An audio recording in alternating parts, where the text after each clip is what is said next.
You're standing at the edge of a wide, silent yard at first light, the kind of dawn that feels older than memory itself.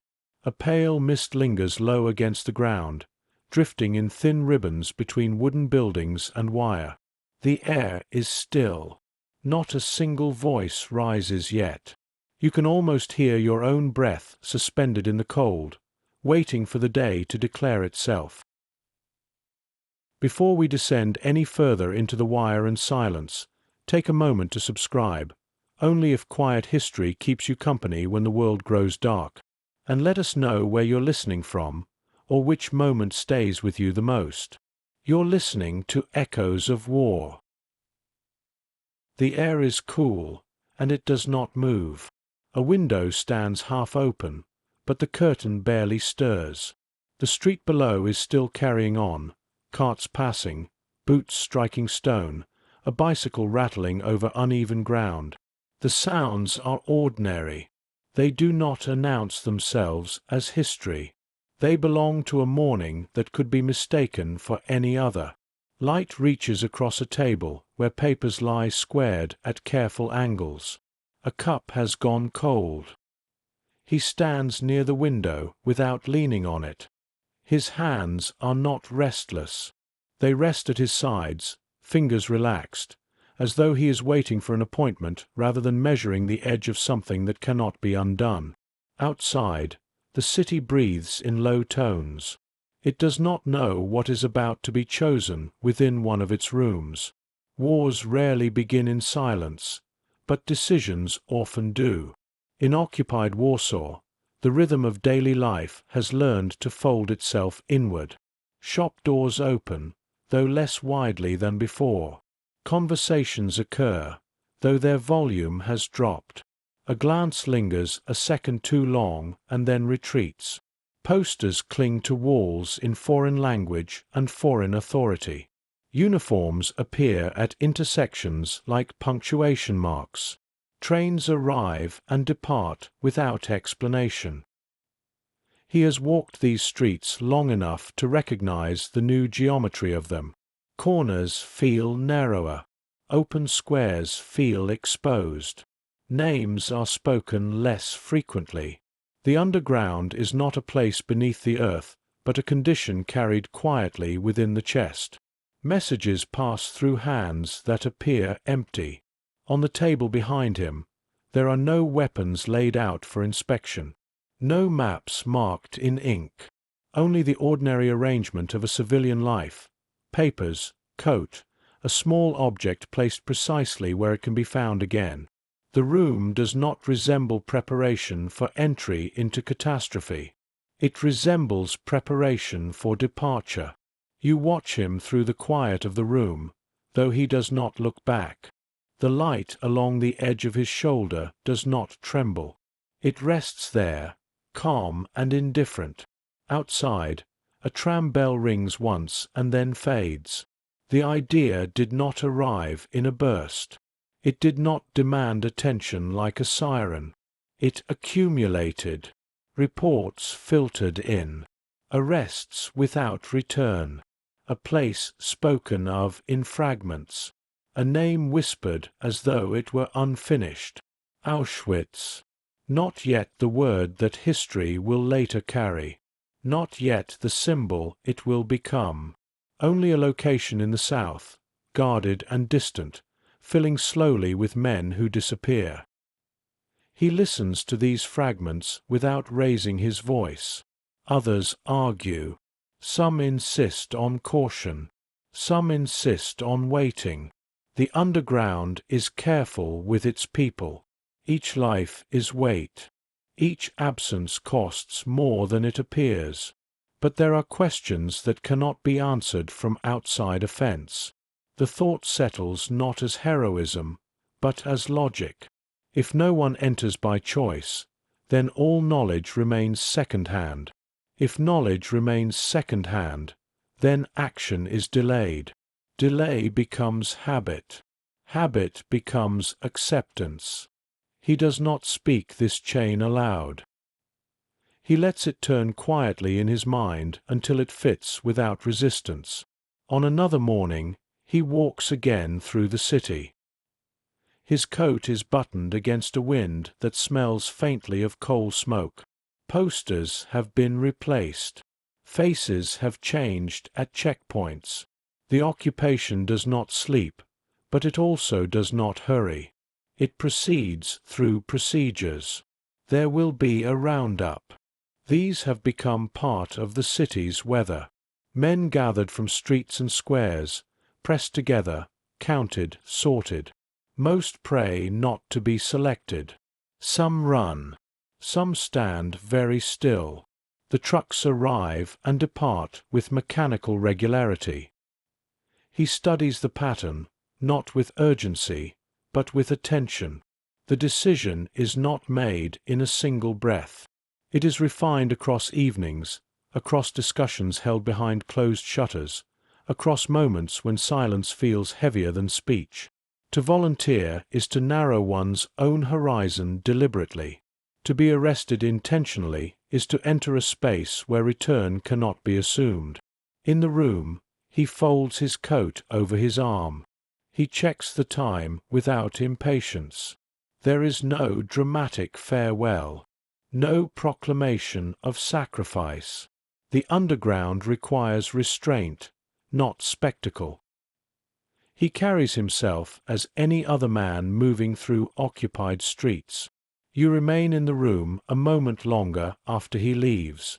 The cup on the table has cooled entirely. The light has shifted, edging toward the wall.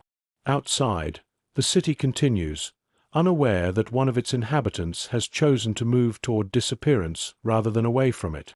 On the street, the sound of boots grows louder. A truck idles at the corner. A whistle cuts briefly through the air. He does not step forward immediately. He waits until the pattern is clear. Men are pushed, counted, redirected. The geometry of the roundup unfolds with familiar efficiency.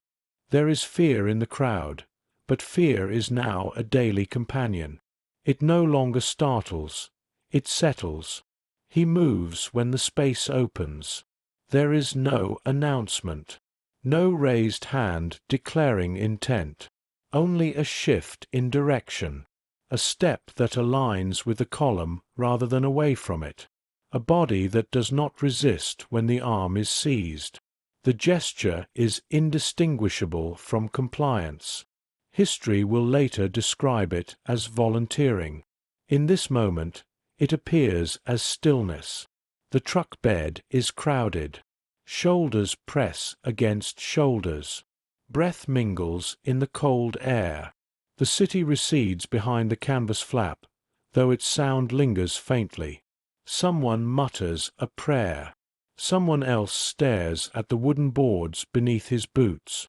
He stands without leaning. The road carries them away from Warsaw. The buildings thin. The fields widen. The rhythm of the engine becomes steady, almost hypnotic. No one aboard knows with certainty what waits at the end of the journey. Rumors do not form architecture. They drift. You do not ride beside him. You watch from a distance, aware only of the narrowing horizon. The sky remains open. The clouds do not darken for effect. The war does not arrange itself theatrically. It proceeds through paperwork, through transport lists, through signatures placed in ink. The truck continues south. Inside, he keeps his breathing measured. The choice has already been made. There is nothing left to adjust. The body settles into the consequence of the mind's decision. Fear does not vanish. It rearranges itself into something quieter, more disciplined.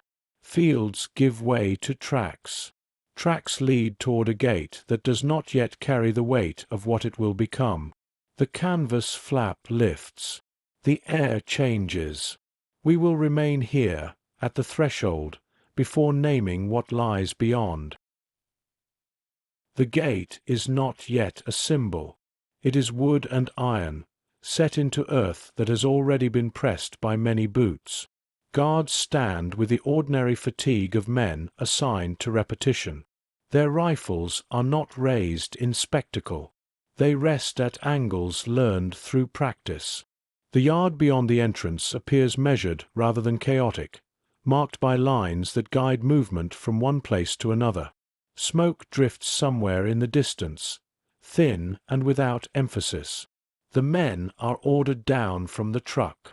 The command is delivered in a language that does not require translation to be understood. Bodies shift. Boots meet gravel.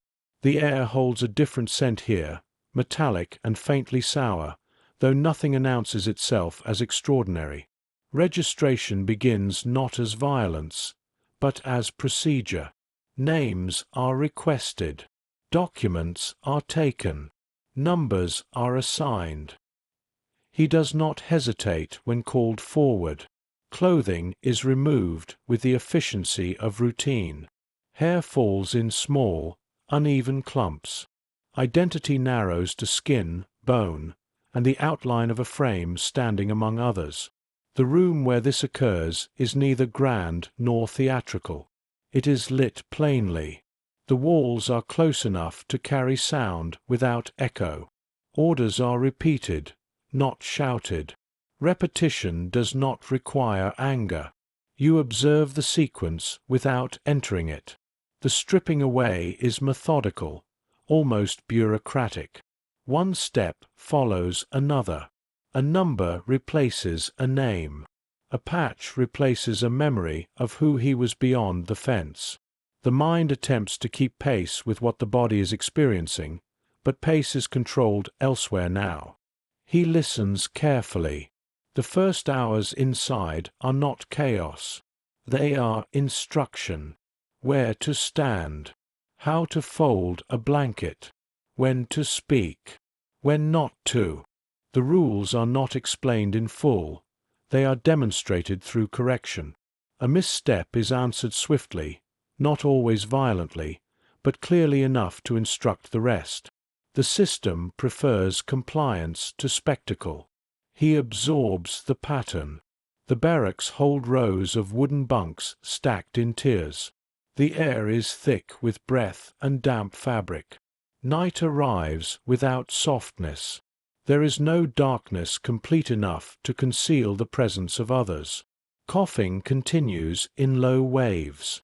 A man shifts above him, wood creaking under weight that has already begun to thin. Sleep does not arrive as rest. It comes in fragments, interrupted by sound and the awareness of being counted even while lying still. You watch him lie on the narrow plank, eyes open, tracing the ceiling beams in faint light. The decision that carried him here cannot be undone. It has become environment. Fear moves through the body differently now. It is less sharp, more constant. It no longer spikes. It settles like pressure behind the ribs. Morning does not rise gently. It is summoned. Roll call begins before the light has fully declared itself. Lines form in the yard. The ground is cold beneath thin soles. Names are not spoken. Numbers are called. Numbers answer. The counting continues long after precision seems achieved. Delay becomes instruction. The body learns stillness through endurance. He stands without sway. Hours pass in vertical alignment. The sky changes color. Breath clouds and then fades. Someone collapses and is dragged away, not ceremonially, but efficiently. The counting resumes. The procedure is less about accuracy than about duration. Time is the instrument. The day unfolds into labor. Work details move through gates within gates. Tools are handed out and returned. Tasks are assigned without explanation of purpose. Wood is carried. Earth is shifted. Stone is stacked and unstacked. The body begins to measure survival in calories rather than days. Hunger narrows thought. Thirst sharpens attention to sound. He watches. He notes where guards linger and where they do not. He observes who speaks and who avoids speech. He measures how long a glance can be held without consequence. The system reveals itself slowly, not through grand declarations, but through repetition. It runs on habit, on expectation, on the knowledge that most men will focus solely on reaching the next meal. Evening returns with the same geometry as morning. Lines, counting, correction. The barracks fill again. The air grows thick. A rumor passes in whispers and then dissolves, replaced by another. The camp does not explain itself fully. It reveals fragments and lets imagination do the rest. You remain at a distance, listening to the wooden boards absorb the weight of bodies settling into narrow spaces. The light dims. Somewhere beyond the visible yard, a train whistle sounds. It does not carry urgency. It carries routine. He closes his eyes only after reviewing the day in silence. The gate, the yard, the arrangement of buildings, the faces that appear to hold authority, the paths between work sites, the habits that might become openings.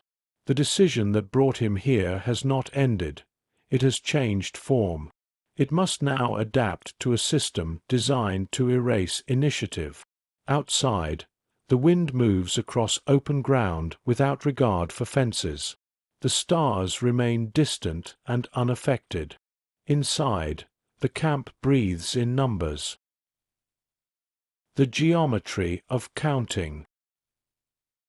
Morning does not arrive here as light. It arrives as command. The yard fills before the sky has decided on color. Boots strike frozen ground in uneven rhythm, yet the lines they form are straight. Men stand in columns measured by sight rather than compassion. The air is thin and metallic. Breath lifts and vanishes. A guard's voice cuts through the dimness, not raised in fury, but shaped by repetition. The counting begins. It is not hurried. Numbers move along the row with deliberate slowness. A pause follows each response, as though doubt is the true authority here.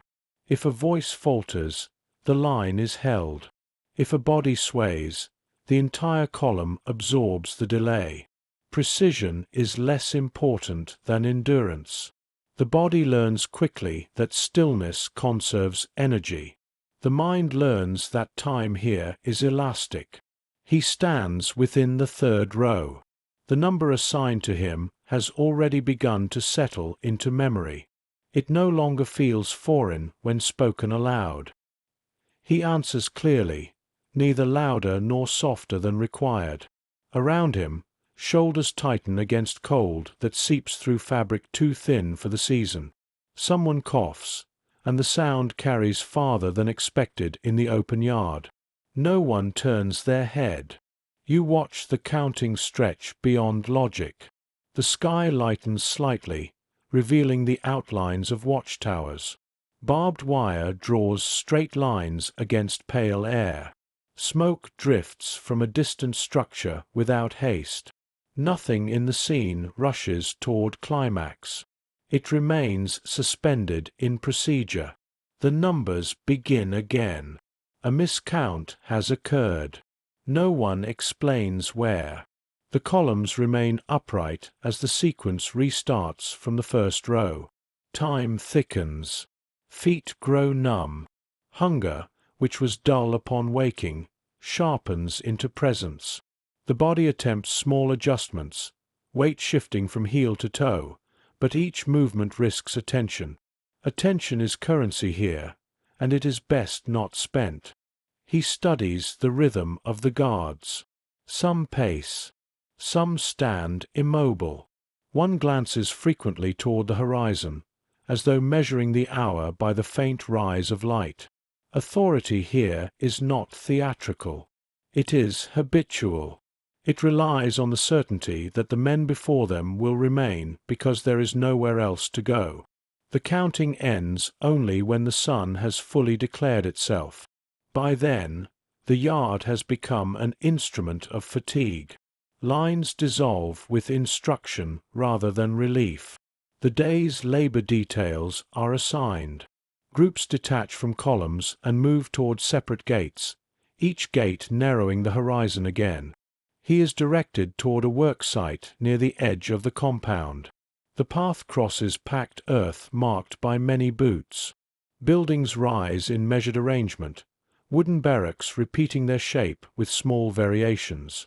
Windows are set high. Doors open and close without lingering. The system is visible in its architecture: straight paths, controlled angles, limited shade. You follow at a distance, attentive to the sameness. The sameness is the design. If every morning resembles the last, resistance weakens. If every day begins with prolonged standing, the body begins to expect it. Expectation becomes compliance.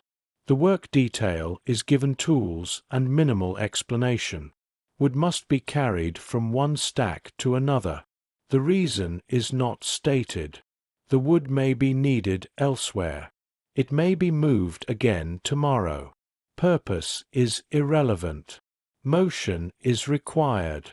The men lift and walk. Lift and walk. The repetition consumes hours without marking progress. He notes how long it takes for a guard's attention to drift. He notes which prisoners are assigned to positions nearer the fence and which remain closer to the center. He listens without appearing to listen. Names are rarely used here. Whispers substitute for them. Information moves not in speeches but in fragments. A train arrived in the night. A transport departed at dawn. Someone vanished from the infirmary. The body bends and straightens. Sweat forms beneath fabric despite the cold. Hunger presses harder. The stomach narrows into ache, then into something quieter. Energy must be rationed. Movement becomes economical. The mind narrows to immediate tasks while holding, in some guarded space, the reason for being here at all. You observe how quickly shock fades in such an environment. Shock requires contrast. Here, contrast is reduced. The yard resembles yesterday's yard. The work resembles yesterday's work. Even the faces, though different in detail, share the same drawn lines. By afternoon, the sky has cleared fully. Sunlight reveals the sharpness of wire and the grain of wood. The camp does not hide itself. It relies instead on scale. Too many men. Too many procedures. Too many gates within gates. The woodpile shrinks and then grows again in a different arrangement. A man stumbles. The stumble is small, barely perceptible. A guard steps forward, corrects him with swift force, and steps back. The rhythm resumes. No prolonged punishment. No spectacle. The interruption serves as reminder rather than event. He keeps his breathing even. The first day inside has already begun to resemble the second, though the calendar has barely advanced. The counting in the yard has carved something into him, not despair, not yet, but recognition. This place runs on duration. It extracts strength by extending time. As evening approaches, the tools are collected. The men are herded once more into formation. The path back to the barracks mirrors the morning's path outward. The geometry holds. Lines reform.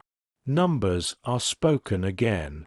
You remain in the yard as the light thins and the columns grow still once more. The repetition is not accidental. It is architecture, and within that architecture he stands, learning its angles. We remain here, inside the counting, before the night reshapes it.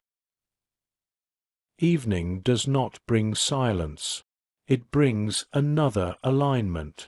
The yard receives the men again in columns that mirror the morning's formation. The sun lowers without ceremony, turning the wire faintly gold before it darkens. Boots find their positions by habit now. The body remembers where to stand even when the mind drifts. The counting begins again, slower than seems necessary, as though time itself must be confirmed before the day is allowed to close. He answers when called. The number is steady. It has settled into reflex. Around him, shoulders sag but do not collapse. Fatigue is visible in posture, yet posture is corrected quickly if it falters too far. The guards move along the rows with the same gestures they used at dawn. The repetition is symmetrical. Morning and evening reflect one another, enclosing the hours of labor in identical frames. You notice how light withdraws from the ground before it leaves the sky. Shadows lengthen first at the edges of boots, then at the base of watchtowers. A chill returns, sharper than before. The body feels the day's work not as pain alone, but as subtraction. Strength removed in increments too small to mark individually. A discrepancy is announced. The counting halts. The lines remain fixed. Somewhere, a number has failed to respond, or has responded incorrectly. The absence is not described. It is implied. The sequence begins again from the start. Columns tighten. Breathing slows to conserve warmth.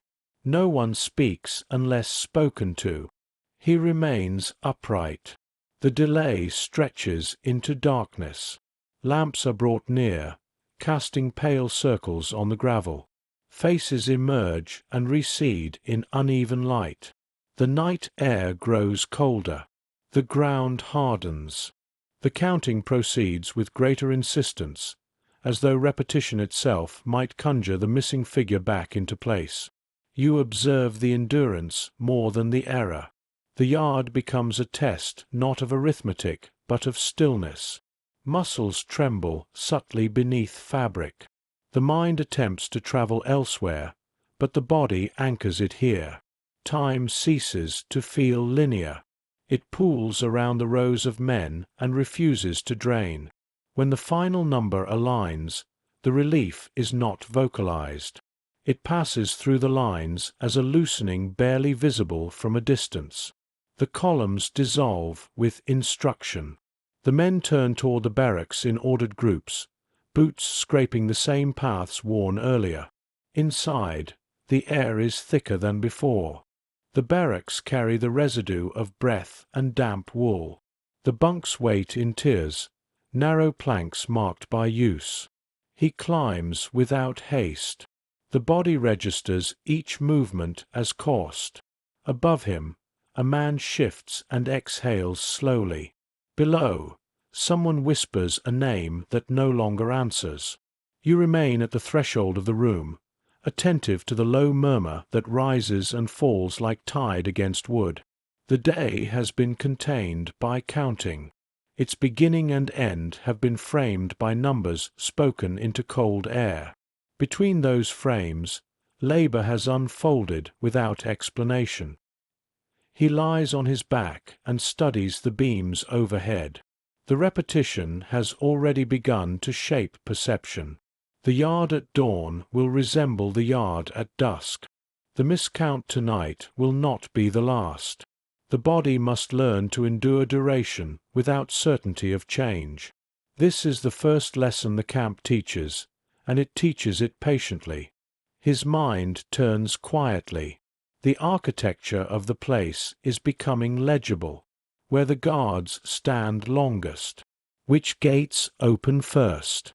How long a miscount delays the lines? These observations are not yet strategy. They are accumulation.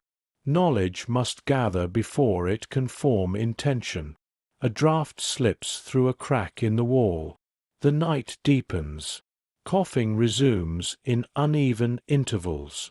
Somewhere beyond the barracks, a train moves along unseen tracks, its distant rhythm steady and unhurried.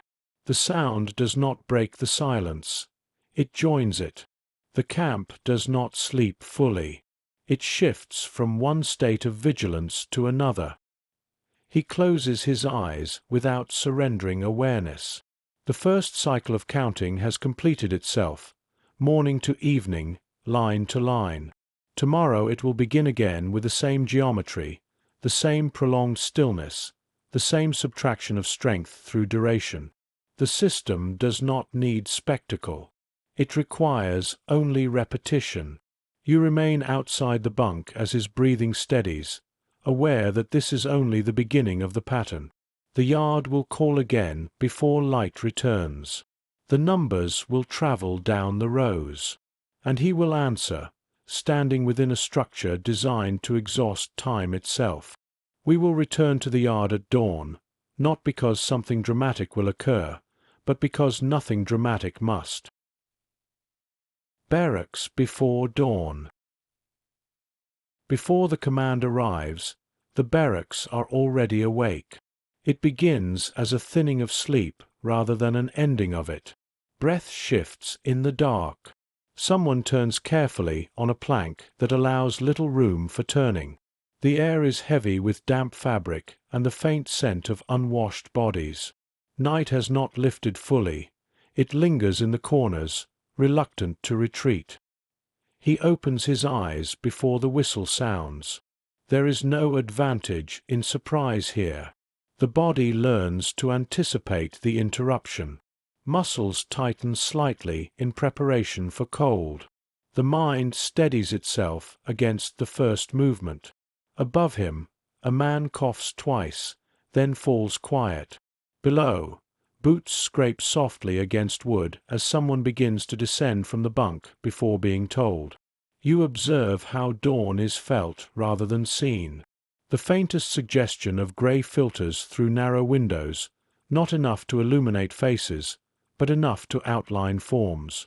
The barracks hold their occupants in tiers, a human architecture stacked and aligned. No one speaks above a whisper. Words are costly. They consume energy. The whistle cuts through the air. It is brief, sharp, sufficient. Bodies move in near unison. Blankets are folded to the same narrow width. The folding is not neat for comfort. It is neat for inspection. He smooths the fabric once with his palm and steps down carefully, placing his feet where they have learned to land without stumbling. The floor is cold. Outside, the yard waits as it did yesterday. The door opens and a wave of colder air enters, clearing the thickness for a moment before it is replaced by motion. Men file out in columns that have become instinctive. The path from bunk to yard requires no instruction now. It is mapped into muscle memory. You follow the line into the early grey, noticing how little separates one morning from another. The ground bears the imprint of countless boots. Frost gathers lightly along the edges of earth, breaking beneath weight. Watchtowers stand unchanged, their silhouettes firm against the paling sky. The lines form. He takes his place without scanning for familiar faces. Recognition here is fleeting. A man present at dawn may not stand at dusk.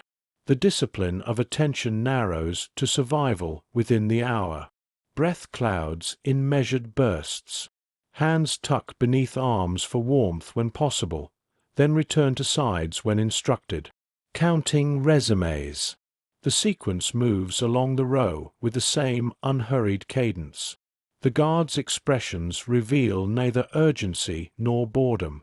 They perform the ritual with practiced economy. The camp wakes through arithmetic. The numbers confirm existence and simultaneously reduce it. He listens to the cadence. Some voices answer firmly. Others barely carry. A few stumble over their assigned digits, as though the number has not yet settled fully into identity. When a voice falters, the pause that follows is longer than necessary. The yard absorbs the delay without protest. You remain attentive to the sky, which now begins to pale more clearly. The eastern edge holds a thin band of light. It is gentle and indifferent. The day will not alter its course for those standing in rows below. A man near the end of the column sways. The movement is slight, a subtle shift of weight. The guard nearest him steps closer, not yet striking, but assessing. The line tightens in response. Shoulders square. Breath slows. The swaying stops. The counting continues. He feels the cold through his soles. It travels upward slowly, settling into calves and knees. The body learns to endure without trembling. Trembling draws notice. Notice invites correction. Endurance here is quiet and upright. The numbers reach the end of the row. A pause follows, as though the air itself is waiting to see whether the count will be accepted. A nod passes between two guards. The sequence restarts for verification. No explanation is given. The lines remain fixed. You sense how repetition thickens the morning. Time stretches beyond the measure of minutes. The body measures it instead in discomfort and breath. The yard becomes less a space than a condition, a held position between cold and hunger. When the second count concludes without discrepancy, the lines do not relax visibly. Instruction comes, and the columns separate toward assigned labor. He is directed toward a different detail today. The path bends slightly to the left, nearer to a structure that emits a constant low smoke. The smell grows more distinct here, sharper, though not yet understood fully. Tools are distributed. Shovels this time, their handles worn smooth by many hands. You watch him take the tool without hesitation. The change in assignment is noted silently. Variation within repetition must be studied. Where the wood was carried yesterday, earth will be moved today. The pattern shifts slightly, yet the structure remains. The ground resists at first, hardened by night's frost. The shovel strikes and rebounds. The sound repeats across the line of men, metal meeting earth in dull rhythm. Breath quickens. Muscles engage more deeply than they did lifting wood. Hunger presses closer to the surface. He works without haste.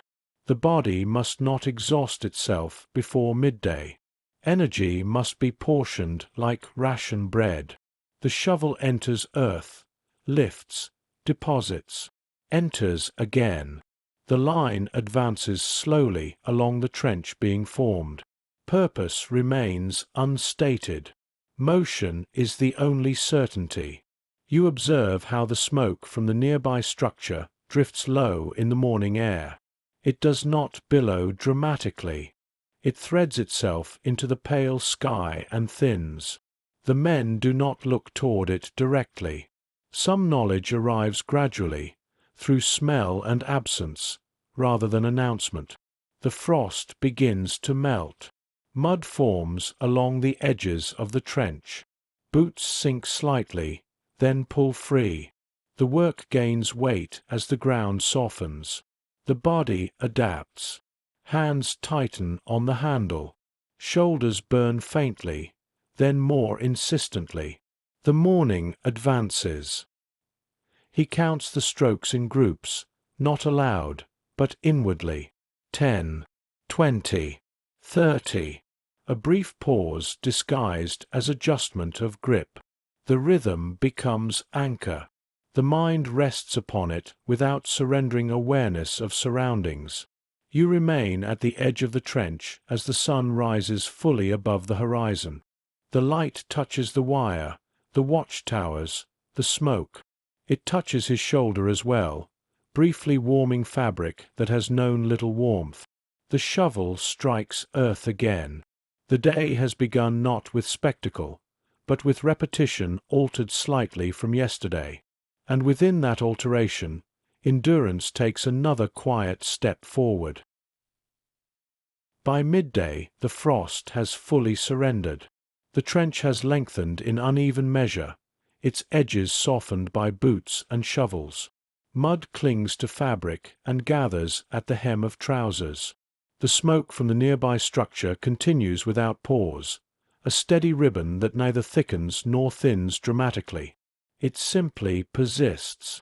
The men work within its faint shadow. He adjusts his grip again, though the adjustment is small. The rhythm of digging has settled into muscle memory. Strike, lift, turn, release. The body conserves motion where it can. Shoulders burn but do not protest aloud. Hunger has moved beyond ache and into dull steadiness. It accompanies each movement like a second breath. You watch how the guards position themselves along the trench. One stands at the near end, another midway, a third at a distance, observing the line as a whole. They do not need to speak often. The sound of shovels striking earth fills the intervals. Authority here is maintained through presence more than through noise. A brief halt is called, not for rest, but for inspection. The depth of the trench is measured by sight. A boot presses into its edge to test firmness. A nod is given. The line resumes. The interruption lasts less than a minute, yet it alters the tempo just enough to remind the men that tempo is not theirs to set. He notes the intervals between inspections. Variation within routine reveals its own pattern. The first inspection came after a fixed number of strokes. The second arrives sooner. The system tests unpredictability to prevent comfort. Comfort, even in repetition, might allow thought to expand too far. The sun reaches its highest point. Light falls directly upon the yard, removing most shadows. The wire gleams without warmth. The watchtowers remain fixed in posture, unmoved by the hour. Somewhere beyond the visible fence, a train whistle carries faintly across the fields. The sound does not provoke reaction. It has become part of the atmosphere, like wind. You observe how conversation is reduced to fragments here. A word exchanged when a guard turns away. A whisper disguised as a cough. Information travels in coded brevity. A new transport arrived in the night. A man from another barracks did not answer his number this morning. The fragments drift and settle without forming full narrative. He listens without turning his head. Listening must appear accidental. The shovel continues its rhythm. The body bends and straightens in consistent measure. The trench deepens by inches. Inches accumulate into visible progress, though the purpose of that progress remains unclear. Afternoon brings a change in temperature. The air grows slightly warmer, then cooler again as a thin cloud passes over the sun. The shift is subtle but felt. Sweat dries on skin, leaving a chill in its place. The body registers each fluctuation. Endurance becomes negotiation between heat and cold, hunger and exertion. A man 2 places down falters. The faltering is not dramatic. It is a hesitation of movement. The shovel pauses midair. A guard steps forward with quick economy, delivering correction without extended display. The line resumes immediately. The interruption lasts only seconds, yet it sharpens attention along the trench. He tightens his rhythm slightly. The lesson is absorbed without speech. The body must remain continuous. Gaps invite intervention. Intervention carries cost. The shovel strikes earth again, steadier than before. You remain near the rising smoke as the day begins its slow descent. The trench now stretches longer than it did at dawn. The earth beside it has formed a low ridge. Boots have left deep imprints in softened ground. The men appear smaller against the length they have carved. Finally, the signal to halt arrives. Tools are gathered in silence. The shovels are counted with the same precision as the men. Nothing leaves its designated number. The line reforms, now coated in mud and fatigue. The path back to the yard is slow but orderly. Evening counting awaits. He steps into position once more, boots heavy with earth. The yard receives the line without variation. Numbers are spoken. Voices answer. The sequence proceeds as it did yesterday and will proceed tomorrow. The sun lowers gradually, staining the sky with faint color before withdrawing. You sense how repetition has begun to alter perception. The extraordinary has not announced itself. It has dissolved into system. Smoke, counting, labor, inspection. The elements repeat until they resemble inevitability. When the final number aligns, the columns dissolve again toward the barracks. Inside, the air feels heavier than the morning. Mud dries on fabric. Blankets are unfolded. Bodies lower themselves carefully onto planks. Fatigue settles into bone rather than muscle. Conversation flickers briefly and then dims. He lies back and closes his eyes. The second cycle of counting has enclosed the day as firmly as the first enclosed yesterday. The trench remains outside in the fading light, an extension of labor without explanation. The smoke continues beyond the wall. The system hums without raising its voice. You remain in the dimness as the barracks quiet once more, aware that dawn will return with the same geometry, and that endurance, having taken root, will deepen by repetition rather than by revelation. Smoke without explanation. The morning light arrives thinner today, veiled behind a faint layer of cloud that softens the outlines of wire and tower. The yard fills as it has before, columns forming in practiced silence. Breath rises in small, even bursts. The counting proceeds without interruption. Numbers align more quickly now. The body has learned its posture. He answers without hesitation.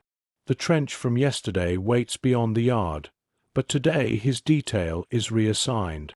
The change is slight, almost administrative. A gesture from a guard redirects his line toward a structure nearer the source of smoke that drifts without pause across the compound. The air thickens as they approach, though no instruction clarifies the reason for proximity. You follow at a careful distance, aware that familiarity is beginning to form. The buildings repeat their shape with minor variations. Paths intersect at predictable angles. Doors open and close in measured sequence. The camp presents itself not as chaos, but as ordered enclosure. The work detail pauses outside a low structure whose walls are darkened by years of smoke. The door opens briefly, releasing a stronger scent into the yard before closing again. No explanation is given. The men are handed smaller tools this time, brushes and buckets. Ash has collected along the exterior wall and must be cleared. He kneels without display. The ash is fine and clings easily to fabric. It lifts into the air at the slightest disturbance, settling again in pale layers. The work is repetitive but lighter than digging. The motion is smaller, confined to wrist and elbow. The proximity to the structure allows observation that would not occur from the trench. You notice how the smoke changes subtly with the hour. At times it thins almost to transparency. At other moments it darkens, carrying a heavier scent that lingers longer in the throat. The men do not look toward the chimney directly. They clear ash from the wall and gather it into buckets, which are then emptied at a designated pit. He measures the timing. The door opens at intervals. Figures move inside, mostly obscured. Guards stand nearer here, their presence more attentive. The atmosphere shifts slightly. Routine continues, yet there is an undercurrent not fully named. Information circulates in whispers carried during brief pauses. A transport arrived in the night. The phrase travels without elaboration. It does not need elaboration. The yard felt heavier at dawn. The counting took longer. Absences are registered without discussion. The ash at the base of the wall appears thicker than yesterday, though memory may exaggerate. You remain focused on the brush, moving in slow arcs across darkened stone. The motion is almost gentle. The ash resists, then yields, then resettles. Labor here is not dramatic. It is maintenance of a system that sustains itself through continual clearing and redistribution. The sun rises higher, breaking through cloud. Light falls across the wall, revealing faint discolorations in stone. The ash glimmers briefly before being swept aside. He continues the motion without altering pace. The body has learned economy. The mind stores detail quietly. The intervals between door openings, the direction of wind, the placement of guards. A guard steps closer, not to correct, but to observe. The brush does not pause. The hand does not tremble. The work appears as assigned, nothing more. After a moment, the guard steps back. The door opens again, briefly. A stretcher passes within the shadowed interior and disappears. You sense how knowledge here accumulates not through declaration, but through pattern. The smoke, the ash, the arrivals at night, the absence of certain men at dawn. None of it is explained. All of it repeats. By midday, the buckets have been emptied several times. The pit where ash is deposited grows subtly deeper. Wind shifts and carries fine particles toward the yard. The men lower their heads instinctively, shielding eyes with sleeves. The smoke continues, unwavering. He rises when instructed. The brushes are counted before being returned. Nothing escapes enumeration. The line reforms. As they walk back toward the center of the compound, the structure behind them continues its steady emission. No dramatic sign marks its significance. It remains part of the camp's architecture. You linger briefly near the darkened wall after the line has moved away. The stone bears the faint residue of countless similar clearings. Ash has settled here many times before and will settle again. The yard receives the column for afternoon labor. The trench awaits further extension. The shovel replaces the brush. The body returns to heavier motion. The smoke remains visible at the edge of sight, rising without pause. The repetition of tasks conceals the repetition of arrivals. He drives the shovel into earth. The rhythm resumes. Strike. Lift, turn, release. The trench deepens by inches. Smoke drifts behind him, steady and indifferent. The day continues without spectacle. We remain within this proximity to smoke, not yet naming it, allowing repetition to reveal its weight gradually. Afternoon settles without ceremony. The trench lengthens in quiet increments, its line bending slightly where the ground dips. The smoke remains at the edge of vision, rising in a narrow column that bends with the wind and then straightens again. It does not surge. It does not falter. Its consistency is what gives it weight. He works without lifting his gaze for long. The shovel moves through softened earth with less resistance than in the morning. Mud gathers along the blade and is shaken loose with a practiced motion. Each strike is measured, neither hurried nor slow. The body has begun to accept this rhythm as baseline. You observe how familiarity dulls immediate reaction. Yesterday, the proximity to smoke might have drawn more attention. Today, it settles into background, a constant presence that requires no comment.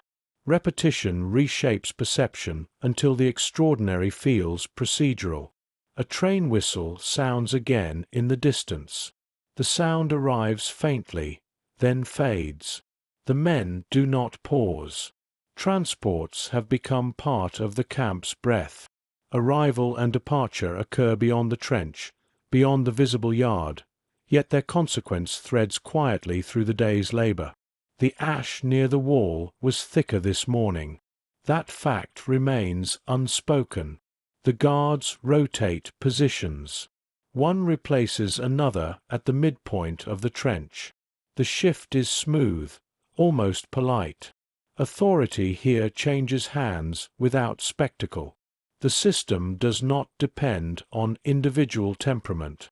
It depends on continuity.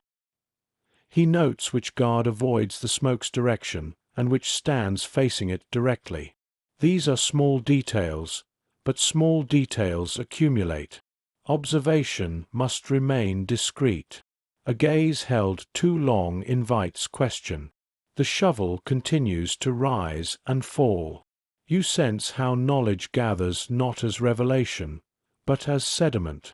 Each morning's absence, each afternoon's ash, each night's train contributes a layer.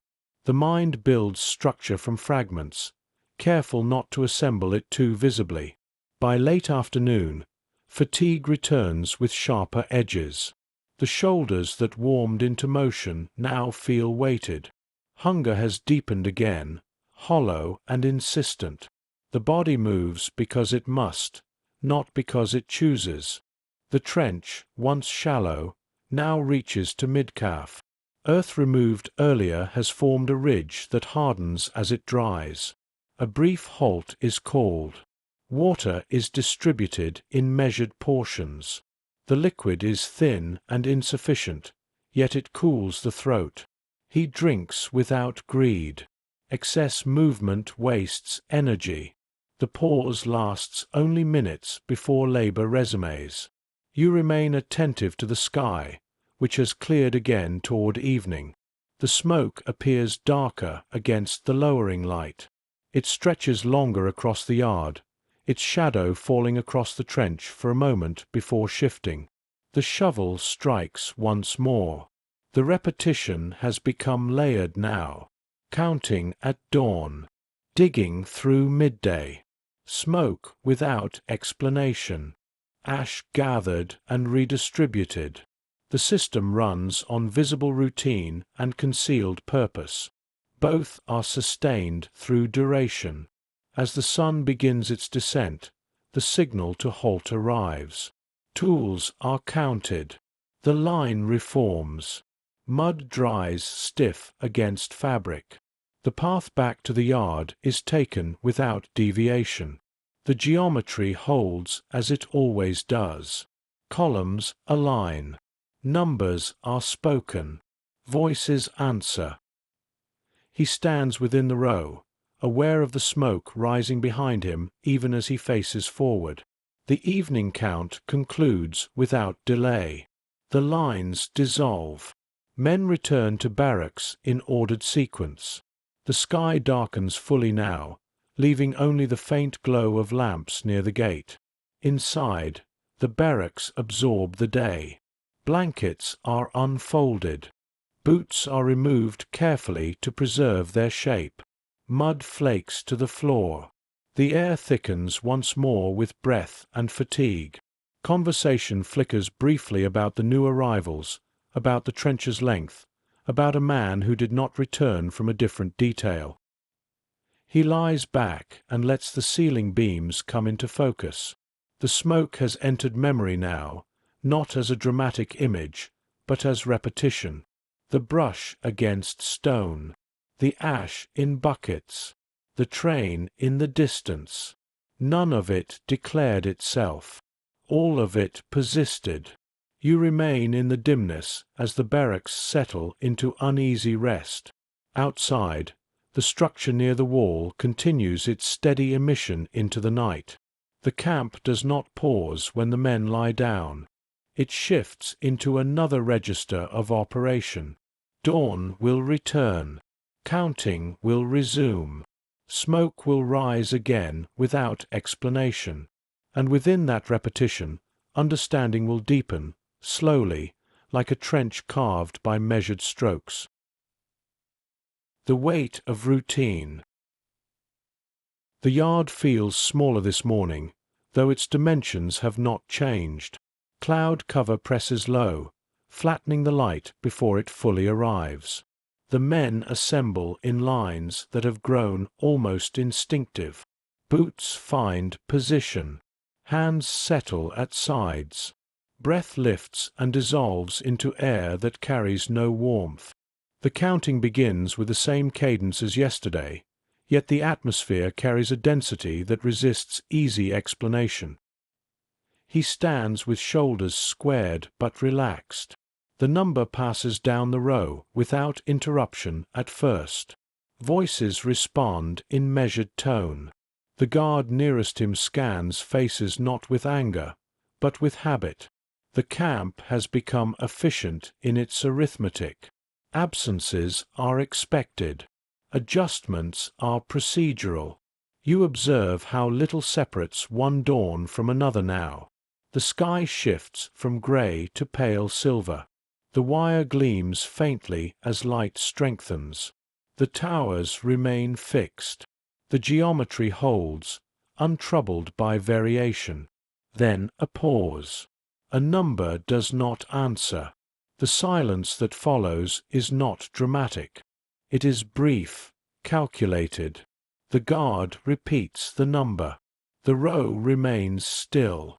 The absence is recorded without explanation. The sequence resumes from the beginning, verifying alignment. He does not turn his head. To search for the missing figure would serve no purpose. The mind registers the subtraction quietly. One fewer voice. One fewer body in the line. The system absorbs the change without announcement. The second count concludes. The discrepancy stands. A command is issued. The columns tighten, then dissolve into work details. The missing number is not discussed. Its absence becomes part of the day's structure, as ordinary as the frost that no longer gathers thickly on the ground. You follow his detail toward the trench again. The earth there bears the marks of previous labor, hardened ridges and deepened cuts. The smoke remains visible beyond the yard, though today it drifts lower, trapped beneath the cloud cover. The shovel meets soil with familiar resistance. Strike, lift, turn, release. The rhythm returns almost immediately, as though the body has been waiting to resume it. Fatigue from yesterday lingers, but it has blended into baseline sensation. Muscles no longer protest with sharpness. They endure. He notes the space in the line where a man once stood. It is filled quickly by adjustment. The trench does not halt for absence. Work continues at the same measured pace. The ridge of earth grows incrementally higher. Mud clings to boots and is carried away with each step. You remain attentive to the low ceiling of cloud above the yard. Sound travels differently beneath it. The distant whistle of a train seems closer. The murmur of guards carries farther. Even the strike of shovel against earth echoes slightly longer. Mid-morning brings inspection. A guard steps into the trench itself, testing depth with a boot. The men halt their motion without being told. The silence that follows is dense. The guard's presence in the trench alters its meaning temporarily, transforming it from labor into scrutiny. He holds his shovel upright and waits. After a moment, the guard steps back out and signals continuation. The rhythm resumes as though the interruption had been no more than a breath. You observe how routine acquires weight through repetition. The absence at dawn, the inspection at mid-morning, the smoke beyond the fence. None of these are extraordinary alone. Together, they accumulate into atmosphere. The cloud cover thins slightly by noon. Light filters through in pale bands, illuminating particles of ash that drift even this far from the source. The men do not look up. They continue their measured strokes, each movement conserving strength. He calculates distance without lifting his eyes. The trench now extends beyond the original marker placed days ago. Its curve follows the line of the fence at measured remove. The purpose remains unstated. Perhaps it is drainage. Perhaps it is foundation. Perhaps it is something else entirely. You sense how uncertainty has become part of endurance. Not knowing does not halt motion. It becomes background condition, like hunger or cold. Afternoon approaches quietly. The body begins to register cumulative fatigue. Shoulders tighten. Hands grow raw beneath fabric. Breath deepens with exertion. The rhythm slows slightly, then corrects itself. Slowness invites attention. Attention invites correction. The smoke darkens briefly, then lightens again. No announcement accompanies the change. The trench deepens by inches. The ridge grows. The absence from dawn remains unspoken yet present, a gap absorbed into structure. We remain within this routine, allowing its weight to settle without interruption, before the day closes once more in numbered rows. By late afternoon, the cloud cover has thinned enough to let light fall in narrow bands across the trench. The earth, damp earlier in the day, begins to firm at its edges. Boots leave sharper impressions now. The rhythm of shovels remains steady, though slower by imperceptible degrees. Fatigue accumulates not as collapse, but as density in the limbs. He keeps his movement measured. The space left by the missing man in the morning line has already been absorbed into the geometry of work. Positions shift subtly. The trench does not widen to acknowledge absence. It continues in straight progression, indifferent to subtraction. You observe how quickly the camp incorporates loss. A number fails to answer at dawn. By midday, the trench has lengthened as if nothing has changed. The system registers absence only through adjustment of count. No ceremony follows. The guards' shadows stretch longer across the ground. Light lowers without drama. The smoke beyond the fence appears darker against the clearing sky. It bends with the wind and then steadies again, its consistency more unsettling than fluctuation would be. Repetition grants it permanence. A brief command halts the line. The tools are inspected once more, not for damage, but for completion. The trench's depth is evaluated by sight and by boot. A nod passes. Work resumes for a final measured stretch before evening. He feels the day settle into his shoulders. The shovel grows heavier in his hands, though its weight has not changed. The body compensates by shortening stroke length slightly, conserving what remains of strength. The motion becomes almost economical to the point of invisibility. You remain attentive to the air, which now carries a faint chill again as the sun lowers. The temperature shift moves through fabric and into muscle. Sweat cools. Breath grows more visible. The yard prepares to receive the lines again. At last, the signal to halt is given. Tools are gathered and counted. The men step from the trench in single file. Mud cracks along fabric as it dries. The path back to the yard retraces steps worn smooth by repetition. The columns reform with quiet precision. Numbers travel down the rows. Voices answer. The cadence has grown more familiar, almost mechanical. No discrepancy interrupts this time. The count concludes on the first sequence. Efficiency is restored. He stands still, feeling the residue of labor settle into bone. The sun dips below the horizon, leaving a faint afterglow along the wire. The watchtowers become silhouettes again. The lines dissolve toward the barracks without pause. Inside, the air feels closer than the yard. Blankets unfold. Boots are set beneath bunks in careful alignment. Bodies lower themselves slowly, conserving the last of their energy. Conversation flickers briefly about the trench's progress, about the cloud cover, about nothing that could alter tomorrow's pattern. He lies back and studies the ceiling beams. The repetition of days has begun to compress memory. Yesterday blends into today. The absence from dawn feels both recent and distant. The smoke remains constant in recollection, as steady as the counting. You remain near the bunk as breathing steadies around him. The camp hums faintly beyond the walls, never fully still. The routine has weight now. It presses down through counting, through labor, through smoke that rises without explanation. Morning will come again with the same geometry, and endurance will deepen not through revelation, but through the continued acceptance of repetition. Night arithmetic. The barracks do not fall into full darkness anymore.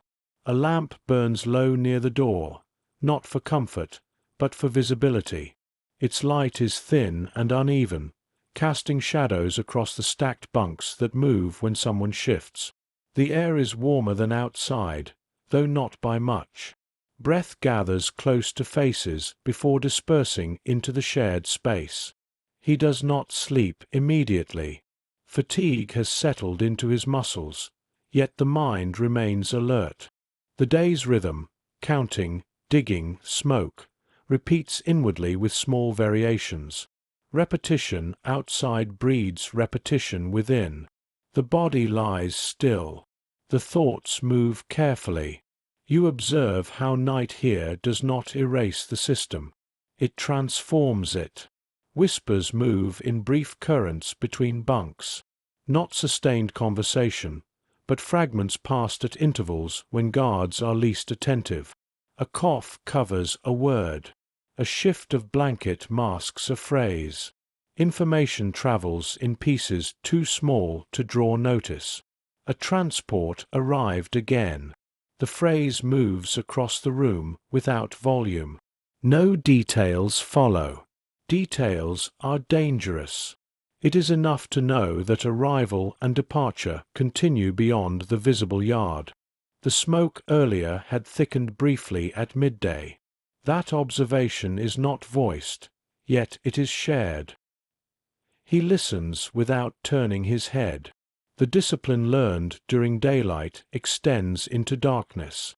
To react visibly is to risk attention. Instead, he counts breaths, measures intervals between footsteps outside the door. The guard's patrol passes at regular distance, boots striking wood with even cadence. You sense how time stretches differently at night. Without labor to consume motion, minutes widen. The body is horizontal, but the system remains vertical. Counting will come again at dawn. The trench will extend. The smoke will rise. A man on the lower bunk murmurs a name. The name is spoken softly, almost as if to test whether it still exists. No answer comes. The murmur fades. Silence returns in layers. The lamp flickers slightly, then steadies. He turns onto his side slowly. The wood beneath him is narrow and unyielding. The blanket offers little insulation. Hunger has quieted into dull presence, neither sharp nor absent. The body rests because it must. Rest here is not recovery. It is pause. You remain attentive to the arithmetic unfolding in his thoughts. Numbers spoken at dawn. Strokes of shovel counted inwardly. Intervals between door openings near the smoke-darkened wall. The system's rhythm is being memorized quietly. Across the room, a whisper resumes. Not about smoke. Not about absence. Instead, about arrangement. Who stands near which gate? Which guard's attention drifts sooner? How long inspections last when clouds gather versus when the sky is clear? The fragments accumulate. He does not speak yet. Observation precedes articulation. The network, if it is to exist, must begin in pattern recognition. Words come later. For now, listening is labor. You sense the shift in condition. The camp remains repetition, yet within repetition small currents begin to form. Not rebellion in open shape, but awareness shared in increments. Night allows a different kind of endurance. The body rests. The mind measures. Footsteps approach the barracks door. The whispers dissolve instantly. Breathing resumes its slower rhythm. The door opens briefly. A guard's silhouette crosses the lamplight. Eyes scan the bunks. No one moves beyond what sleep would permit. He closes his eyes fully. The door shuts. The footsteps recede. Silence regains its shape. You remain in the dimness as the lamp continues to burn. The arithmetic of night continues inwardly. Breaths counted, patrol intervals measured, absences registered without ceremony. Before dawn summons the yard again, we remain here, within the quiet calculations that form beneath exhaustion. The lamp near the door burns lower as the night deepens. Its flame trembles slightly when the wind presses against the outer wall. Shadows along the bunks lengthen and contract with each flicker. The air grows cooler toward the early hours, and the warmth gathered from so many bodies thins gradually. Breath becomes more visible again in the faint light. He does not measure the hour by clock. He measures it by patrol. Bootsteps pass the door at steady intervals. The wood creaks beneath weight that does not hurry. The cadence has become familiar. Count the steps from the far end of the barracks row. Count the pause outside the door. Count the retreating rhythm as it moves toward the next building. You observe how repetition at night mirrors repetition at dawn. The counting continues, though differently shaped. Not numbers spoken aloud, but distances, pauses, duration between patrols. Arithmetic persists even in darkness. A whisper begins again after the patrol fades. This time it carries more structure, not simply fragments about arrivals or absence, but arrangement. The whisper moves from one bunk to another in a pattern that avoids consecutive exchange. One man speaks briefly. Another waits 2 breaths before responding. A third listens only. He turns his head slightly toward the voice nearest him. The movement is minimal, nearly indistinguishable from adjustment for comfort. The words are spare. A name mentioned softly. A position within the yard noted without emphasis. A reminder not to stand too near the fence when assigned to outer labor. You sense how language has changed here. It avoids certainty. It avoids conclusions. It offers only pieces that can be assembled later. To speak fully is to risk being overheard. To speak partially is to leave space for recognition. The lamp sputters once and steadies again. Some men sleep deeply now, exhaustion heavier than caution. Others lie awake, listening. The barracks holds both states at once, rest and alertness sharing the same air. He remains quiet. Listening is his first contribution. The pattern must be understood before it can be shaped. The patrol interval tonight was shorter than yesterday. The inspection in the trench came earlier under cloud cover. The smoke thickened at midday when wind shifted from the west. You remain near his bunk as thought arranges these details without haste. No dramatic realization occurs. Only accumulation. Observation layered upon observation until it begins to form contour. Another patrol passes. This time the pause outside the door is longer. The handle shifts slightly, then releases. No entry follows. The footsteps move on. The barracks exhales collectively, though quietly. He closes his eyes once more. Sleep comes in fragments, interspersed with half-waking awareness. The body takes what it can.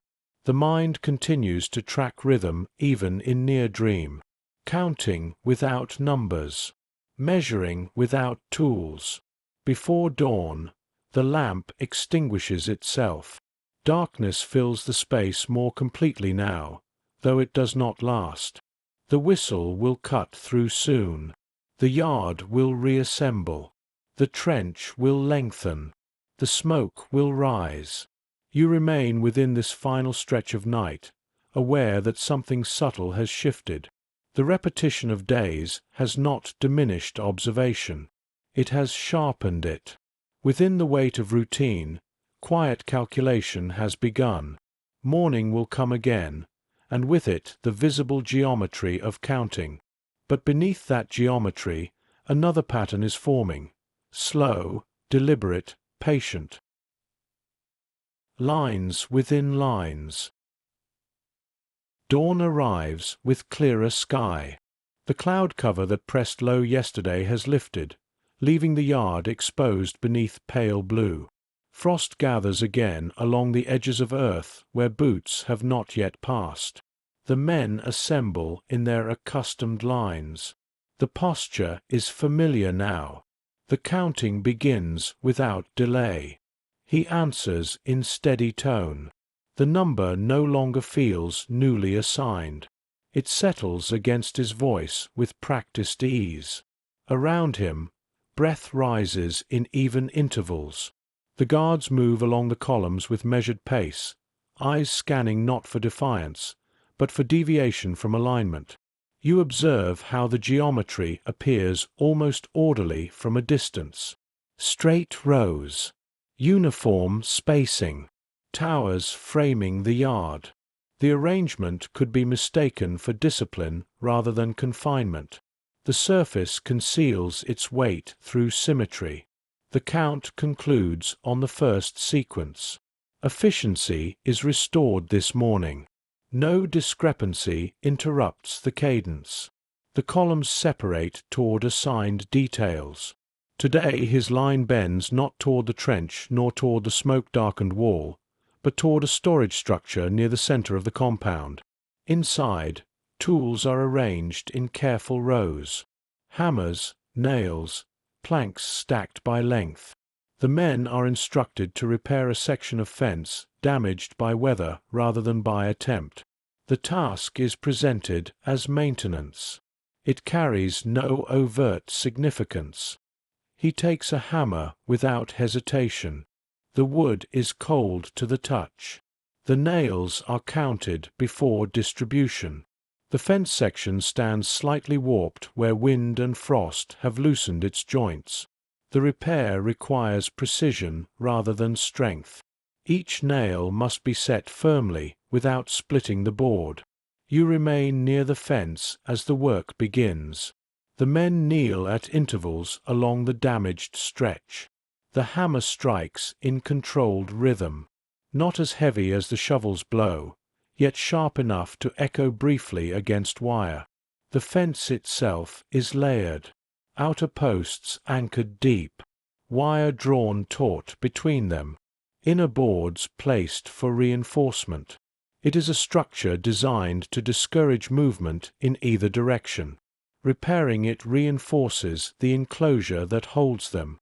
He studies the pattern of layers, the spacing between posts, the height of wire, the depth at which boards are secured. The repair requires attention to detail. Attention provides opportunity for measurement. Measurement provides knowledge. You sense how this work differs from digging. The trench extended outward in visible length. The fence demands inward focus. Each nail aligns with another. Each board reinforces the whole. The system reveals itself in its construction.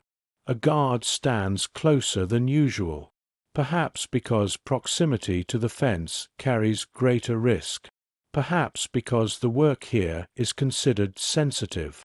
The guard's shadow falls across the boards as he observes. His presence does not alter the hammer's rhythm. He sets a nail and strikes once, twice precisely. The wood accepts the nail with dull sound. The board settles flush against its neighbor. The repair appears seamless. From a distance, no distinction will remain between old and new. You observe how knowledge accumulates through touch as much as sight.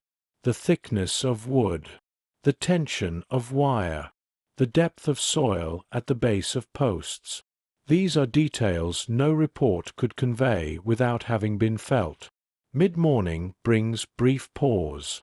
The repaired section is inspected. A hand runs along the boards to test stability. The guard nods once. The line shifts to the next segment requiring attention. The pattern repeats. He notes the time between inspections. It is longer here than at the trench.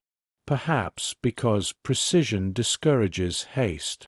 Perhaps because oversight is assumed rather than tested continuously. The variation is stored quietly. You remain attentive to the sunlight, which now strikes the wire at sharper angle. It gleams almost beautifully against the sky. The illusion of order is strengthened by brightness. The hammer rises and falls. Within the visible line of fence, another line is forming, one of observation and memory. The geometry of the camp remains unchanged. Yet beneath it, a quieter geometry begins to take shape, built not of wood or wire, but of measured awareness. We remain here at the fence, before the day turns toward its second half. By midday, the repaired stretch of fence appears indistinguishable from the rest. The new boards carry no visible mark of replacement. The nails sit flush against the grain. The wire hums faintly in the wind, tension steady across each post. From a distance, the enclosure looks continuous and unbroken. He steps back when instructed. The hammer is returned to the storage crate and counted along with the others. Nothing leaves its place unrecorded. The men are redirected along the fence line toward another segment that requires minor adjustment. The pattern continues, board after board, nail after nail. You observe how the work demands focus on small increments rather than sweeping motion. Each strike must land precisely. Excess force wastes energy. Insufficient force invites repetition. The rhythm settles into controlled cadence, distinct from the heavy labor of the trench. The guard's presence remains near. He watches not with overt suspicion, but with habitual vigilance. Proximity to the boundary carries its own tension. The men kneel only inches from the wire that separates them from open field. Yet the field is as unreachable as the sky above it. He measures distance in quiet glance. The space between the inner boards and the outer wire. The depth at which posts are set. The ground beneath them, hardened by frost and compressed by time. These details are stored without expression. The hammer continues to rise and fall. You sense how routine transforms meaning. Repairing the fence reinforces confinement. Yet the act of repair reveals structure. Structure, once understood, becomes less opaque. The sun reaches its highest point and begins its gradual descent. Light flares briefly along the wire, creating a sharp gleam that forces eyes downward. Sweat gathers at the base of his neck and cools in the breeze. Hunger returns, steady and familiar. A short pause is granted for water. The portion is small. It passes quickly from hand to mouth. No words accompany it. The line reforms immediately. The next board is set in place. He feels the weight of the hammer differently now. Not heavier, but more deliberate. Each strike resonates faintly through the wood and into his wrist. The repetition becomes meditative in its precision. Strike. Adjust. Strike again. You remain attentive to the field beyond the fence. Grass moves in subtle waves beneath wind. No figures cross it. No vehicles disturb its surface. The distance appears minimal yet infinite.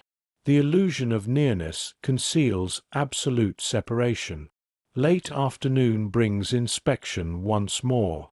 The guard runs his hand along the repaired segment, pressing against posts to test firmness. Satisfied, he signals the line to halt.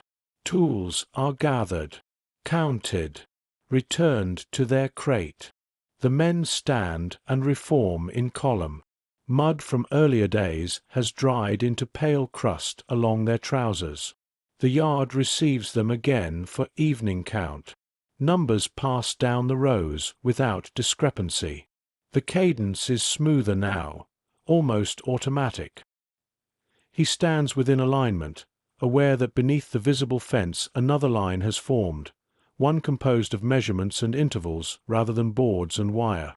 You observe how repetition continues to shape the camp's surface, while something quieter develops beneath it. Knowledge of structure does not yet alter the structure. It alters perception. The sun lowers behind the towers. The smoke beyond the yard continues its steady ascent, unchanged by the repair along the fence. The trench remains where it was left. The boards remain secure. Inside the barracks, the air closes around tired bodies once more. He lies back on the narrow plank and closes his eyes. The hammer's rhythm lingers faintly in memory, merging with the cadence of counting and the echo of shovels. You remain in the dimness as night returns, aware that lines within lines are forming now, visible geometry above, invisible geometry below. Tomorrow will repeat the pattern, and within repetition, observation will continue to deepen. The first quiet exchange.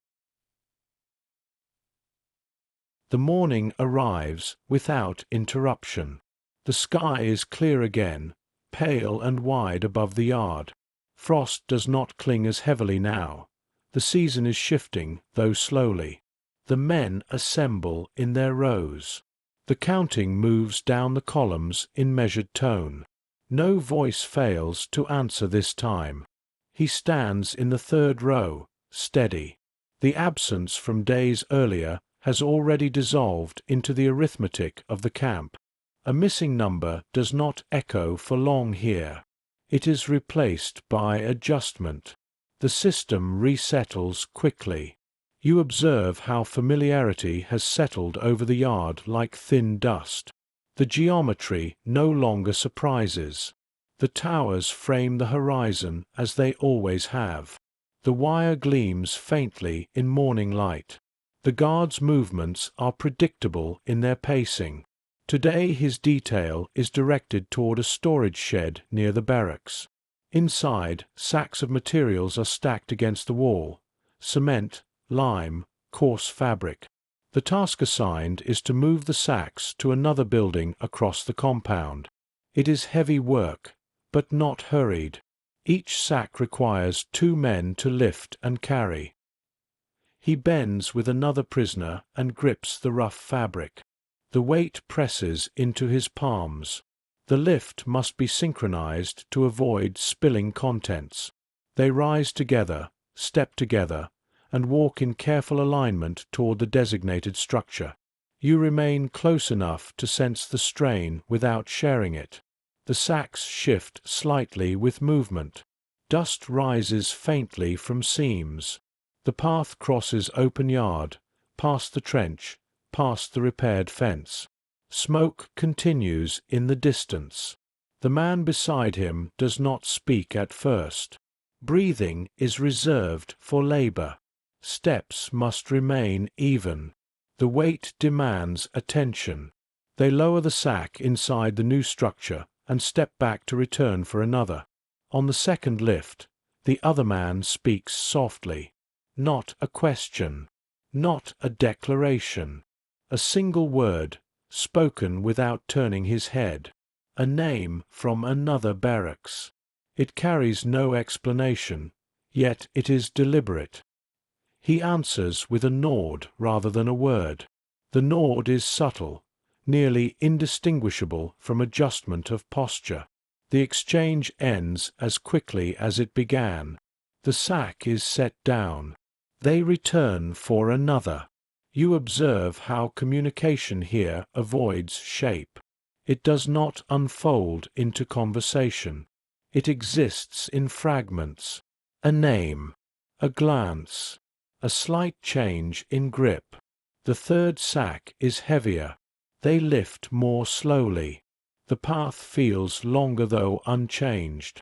Midway across the yard, a guard passes within close distance. The men continue without pause. No further words are spoken.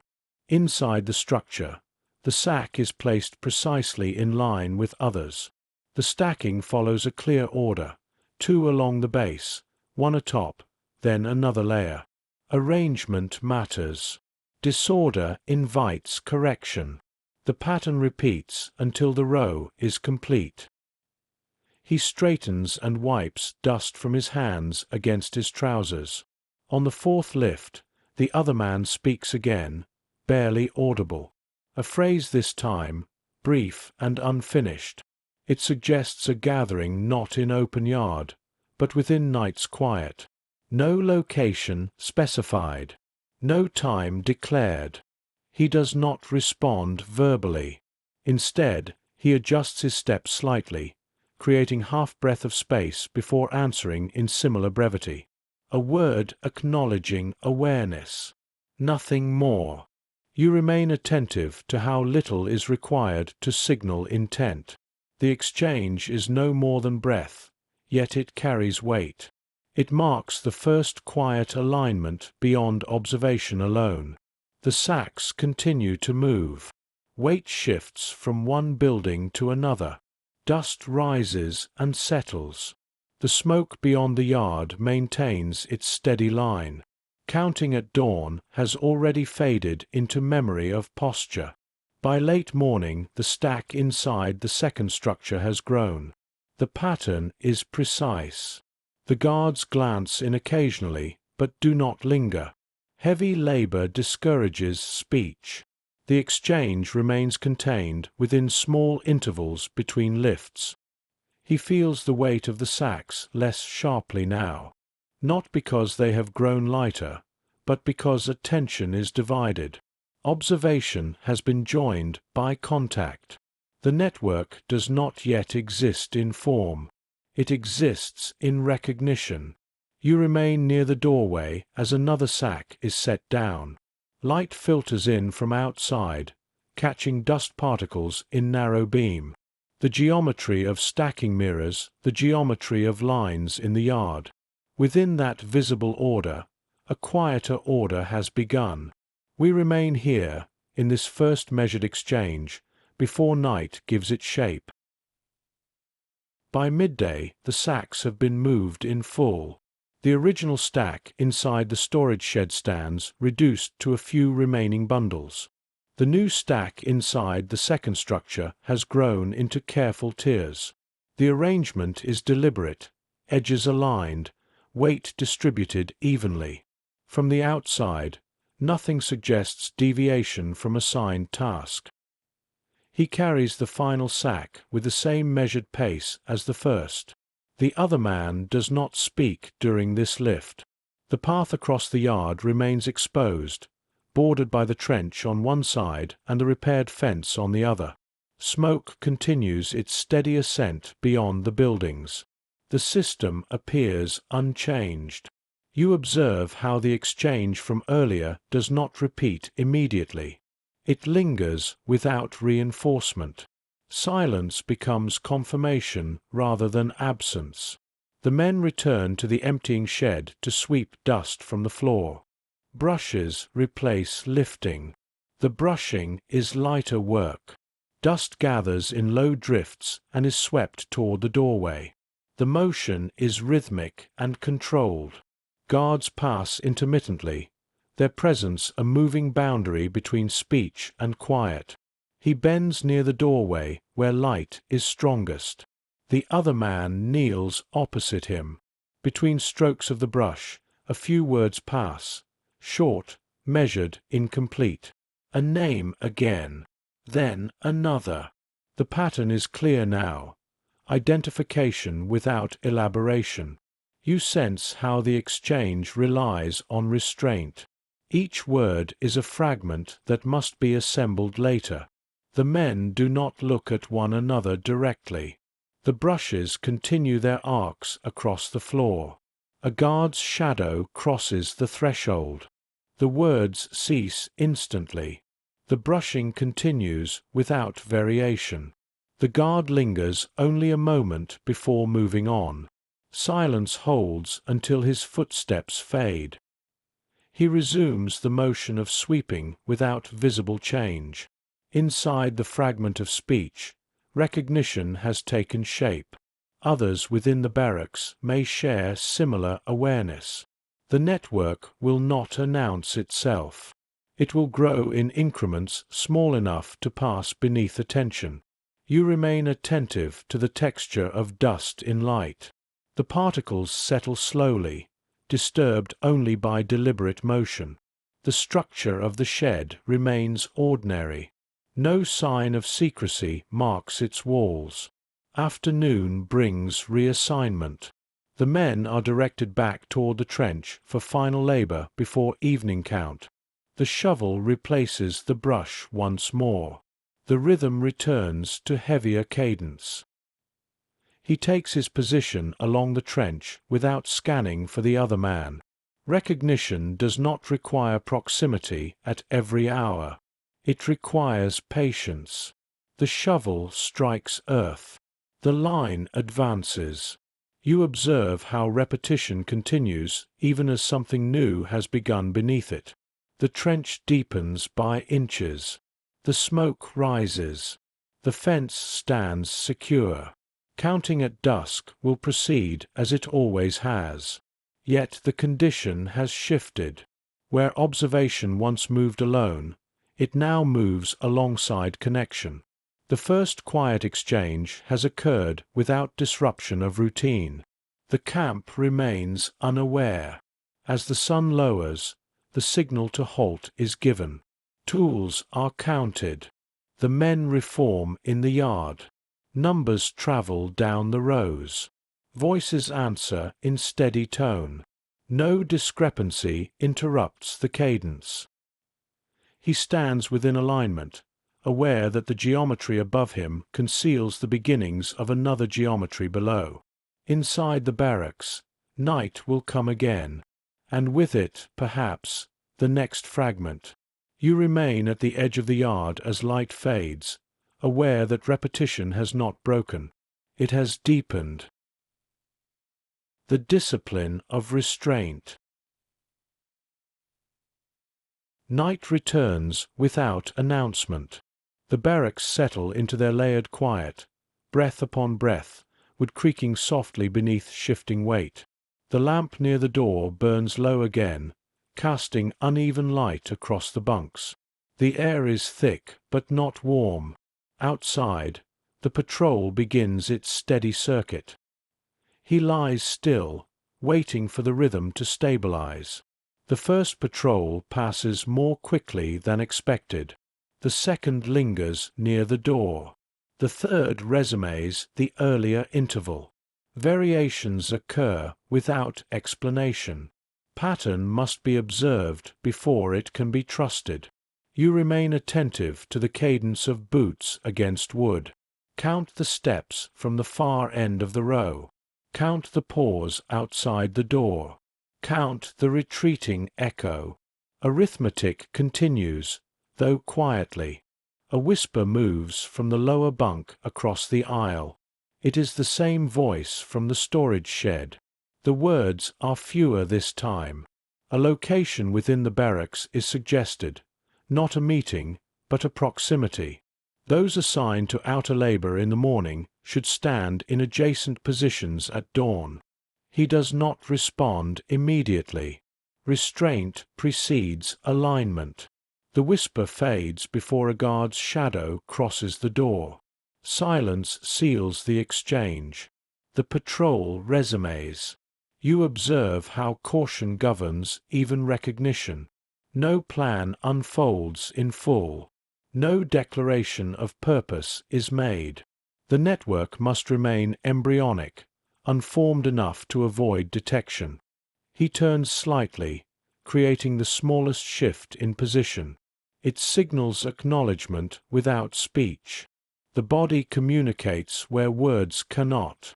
The adjustment is subtle, indistinguishable from the search for comfort on narrow plank. Across the room, another whisper joins. A second name. A third. The fragments link without overt connection. No one speaks twice in succession. Silence fills the spaces between. You sense the discipline forming. Not urgency. Not boldness. Discipline. The knowledge that speech must remain smaller than thought. That connection must move more slowly than desire for it. The patrol pauses longer outside the door this time. The handle shifts slightly. The door opens a fraction, letting in cooler air. A guard's gaze sweeps across the bunks. Bodies remain still. Eyes appear closed. Breath moves in even measure. He lets his breathing deepen deliberately. The door closes. Footsteps retreat. The barracks exhale in near unison, though no sound marks the relief. You remain within the dimness as whispers resume, even softer now. A time is not fixed. A purpose is not declared. Only alignment is suggested. Those who have observed smoke closely will stand nearer one another when assigned again.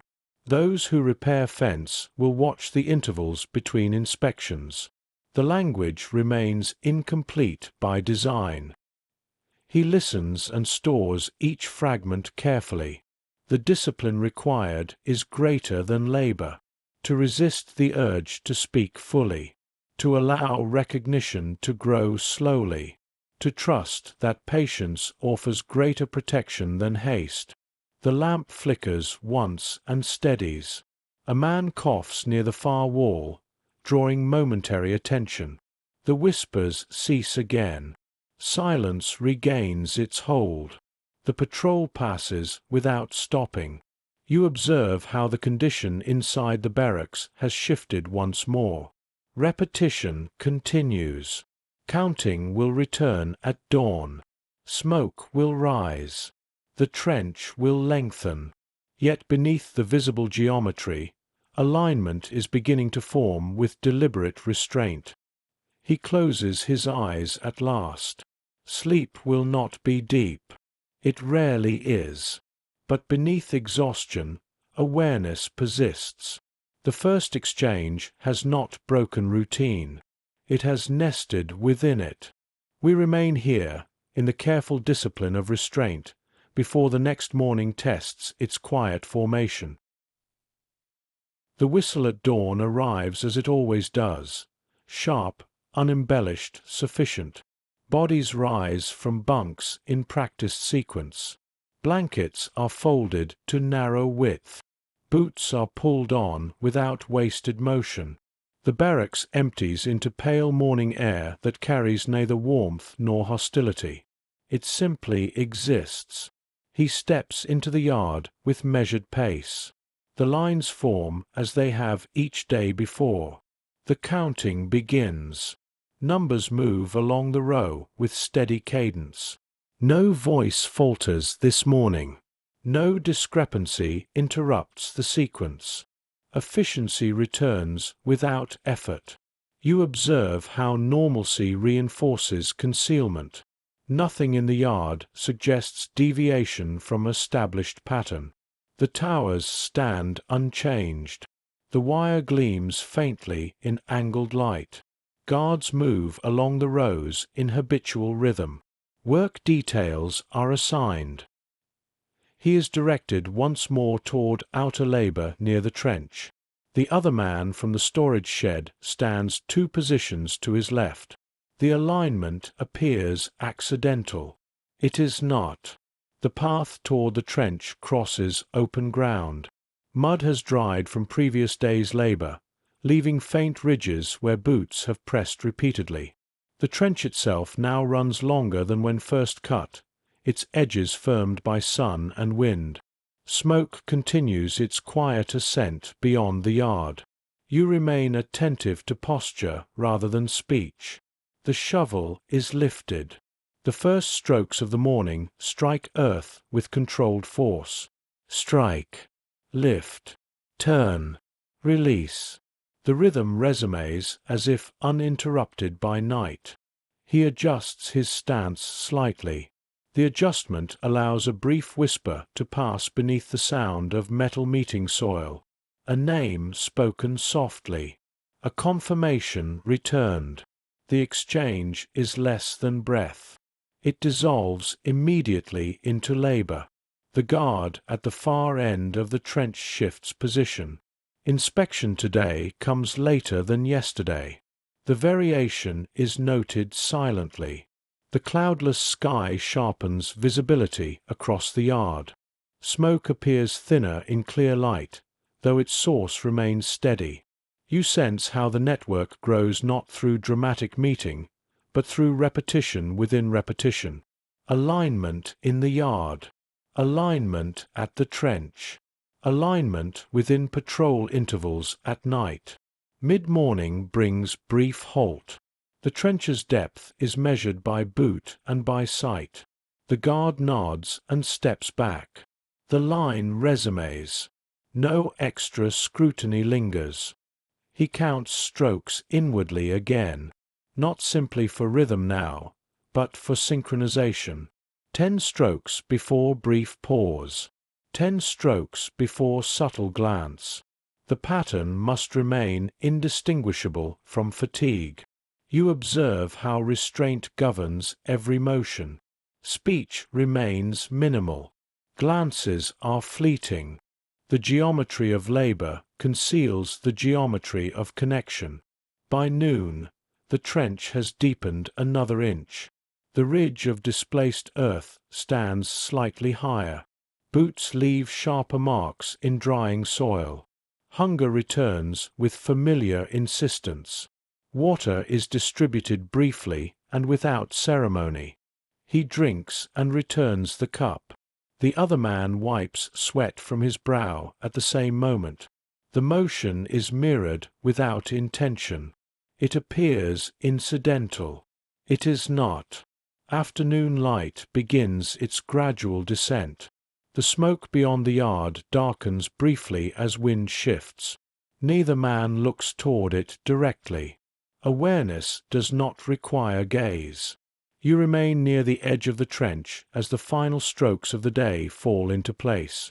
The signal to halt comes with no variation. Tools are counted. Lines reform in the yard. Numbers pass down the rows without interruption. The cadence is smooth. He stands within alignment, breathing evenly. From the outside, Nothing has changed. Counting remains intact. Labor remains continuous. Smoke continues its steady ascent. Yet beneath the visible order, discipline has taken root. Inside the barracks tonight, perhaps one more fragment will be added, or perhaps silence will prevail. Growth here does not require constant expansion. It requires patience. You remain in the yard as light fades, aware that restraint, once established, deepens through repetition rather than declaration. Trust in small measures. The yard carries a different air this morning, though nothing visible has shifted. A faint mist lies low along the ground, thinning as the sun rises. The towers stand unchanged. The wire holds its shape. The counting begins with the same measured tone, numbers traveling down the rows without haste. He answers clearly. The other man stands not 2 positions away today, but 4. The variation is small enough to appear random. It is accepted without adjustment. Alignment must remain flexible to avoid pattern too rigid to conceal. You observe how mist alters perception. Edges soften briefly before light sharpens them again. The yard feels suspended between clarity and concealment. The count concludes without discrepancy. Work details are assigned. Today his line is directed toward carrying timber from a storage pile near the fence to a construction site inside the compound. The timber is longer than the sacks were and requires coordination between pairs. He grips one end while another prisoner takes the opposite. The wood rests across their shoulders, heavy and slightly uneven. They walk in steady pace, careful to avoid stumbling on rutted ground. The path crosses near the repaired section of fence, now indistinguishable from the original boards. You remain attentive to posture rather than words. On the second trip, the man at the other end of the timber is not the one from the storage shed. It is another prisoner, older, with thinner frame. No exchange occurs. The load is set down and another lifted. Trust must grow in increments. He does not seek out the familiar position. He allows variation to occur naturally. Recognition must never appear deliberate. On the 4th trip, the original man aligns again at the far end of the timber. The lift is synchronized without instruction. The path is the same. The wood creaks faintly under weight. A guard stands near the fence but faces outward toward the field. A single phrase passes between them. Not about smoke. Not about trench. About a number from another barracks that has been seen near the infirmary. The phrase is incomplete, but it carries implication of movement between spaces. He nods once. The nod is absorbed into the strain of carrying weight. The timber is lowered carefully. No further words follow. You observe how trust here does not require affirmation. It requires continuity. A phrase spoken and acknowledged. Nothing more. The timber pile diminishes gradually. Each trip shifts the balance slightly within the yard. The wood is arranged in neat rows near the construction site, boards aligned carefully by length. The structure they will form is not yet visible. It may be a new barracks. It may be reinforcement of an existing one. He wipes his hands on his trousers. Dust from the wood clings to fabric. Sweat gathers at his temples. The rhythm of lifting and carrying replaces that of digging and hammering, yet repetition remains central. You sense how the network begins to extend beyond 2. A third man glances briefly in his direction during the 5th trip. No words pass. The glance is enough to mark awareness. It fades instantly. Mid-morning inspection occurs without warning. The guards approach the timber pile and examine alignment. Boards are measured by sight. The men stand back until signaled to resume. He watches the guard's attention drift momentarily toward the outer field before returning to the wood. The interval is brief. It is stored. You remain near the timber stack as the mist fully dissolves and sunlight strengthens. Trust grows here not through dramatic oath, but through repetition of small measures. A word carried across yard, a glance near trench, a phrase whispered at night. Each fragment adds weight. By noon the pile near the storage shed has thinned considerably. The final boards are carried with the same careful pace as the first. The yard appears unchanged to any distant observer. Counting at dawn, labor at mid-morning, smoke beyond the fence. Yet beneath the visible geometry, lines are forming that cannot be seen from tower height. We remain here, within these small measures of trust, before afternoon tests their patience again. Afternoon settles into the yard with familiar steadiness. The timber pile has been reduced to its final few boards. Each is carried with the same deliberate coordination as the first. The construction site inside the compound now holds a neat stack arranged by length and width, edges aligned carefully to avoid scrutiny. He lifts the last timber without comment. The weight presses into muscle already taxed by earlier days. Yet movement remains measured. The guard stationed near the fence shifts his stance only slightly, attention divided between the men and the open field beyond. You observe how predictability strengthens concealment. Nothing in the yard appears altered. The trench remains where it was left. The repaired fence shows no distinction from older boards. Smoke continues its slow ascent beyond the buildings, steady and indifferent. When the final timber is placed, the men are redirected to clear debris near the construction site. Scraps of wood are gathered and stacked. Nails dropped in dirt are collected and returned. The motion is smaller now, confined to bending and straightening. Fatigue settles deeper into shoulders. He bends to pick up a stray nail. Another hand reaches for the same nail at the same moment. Their fingers brush briefly before separating. No words accompany the contact. The nail is dropped into the shared bucket. You sense how trust has shifted from recognition to subtle coordination. The third man who glanced earlier now works 2 positions away. No speech passes between them. The alignment appears incidental, yet it persists across tasks. Mid-afternoon brings a brief redistribution. The men are assigned to different areas within the yard, breaking pairs and dispersing small clusters. Variation must not solidify into pattern. The network accepts dispersion without resistance. He is redirected toward the trench once more. The shovel is placed in his hands. The trench has deepened another inch since morning.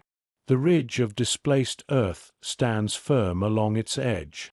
Smoke remains visible beyond the fence, thin against clear sky. You remain attentive to rhythm rather than speech. Strike. Lift, turn, release. The cadence resumes. A guard stands nearer than earlier in the week, perhaps by coincidence, perhaps by rotation. He counts strokes inwardly again, not only for endurance, but for synchronization with others who may be counting as well. 10 strokes. Brief pause. 10 strokes again. No visible signal accompanies the pattern. The sun lowers gradually. Light shifts along the wire, casting longer shadows into the trench. The men's movements grow heavier as fatigue settles fully. Hunger sharpens once more. The signal to halt arrives without surprise. Tools are gathered and counted. The yard reforms into lines. Numbers pass down the rows. No discrepancy interrupts the cadence. Efficiency remains intact. He stands within alignment, breathing evenly. From tower height, nothing suggests change. The visible order holds steady. Counting, labor, smoke. Repetition has not faltered. Yet beneath that repetition, trust now extends across more than two. It exists in glances, in shared labor, in coordinated silence. Inside the barracks tonight, perhaps no new words will be needed. Growth does not require constant expansion. It requires consistency.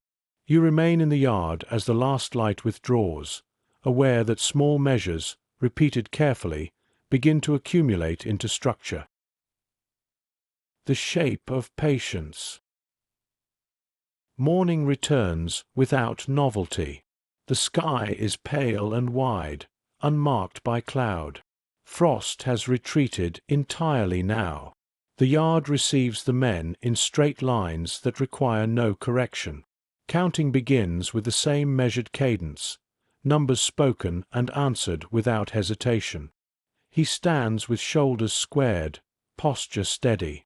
The third man from yesterday's timber detail now occupies a position 2 rows ahead. The variation appears incidental.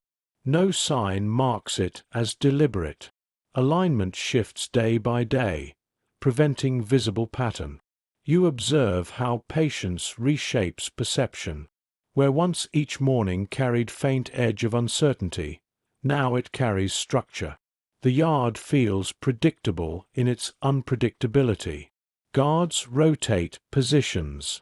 Inspections vary slightly. The system remains intact. Work details are assigned. Today his line is directed toward clearing drainage channels along the outer edge of the compound. The task requires shallow digging near fence posts, removing debris that has collected along the base. He grips the shovel and moves toward the perimeter.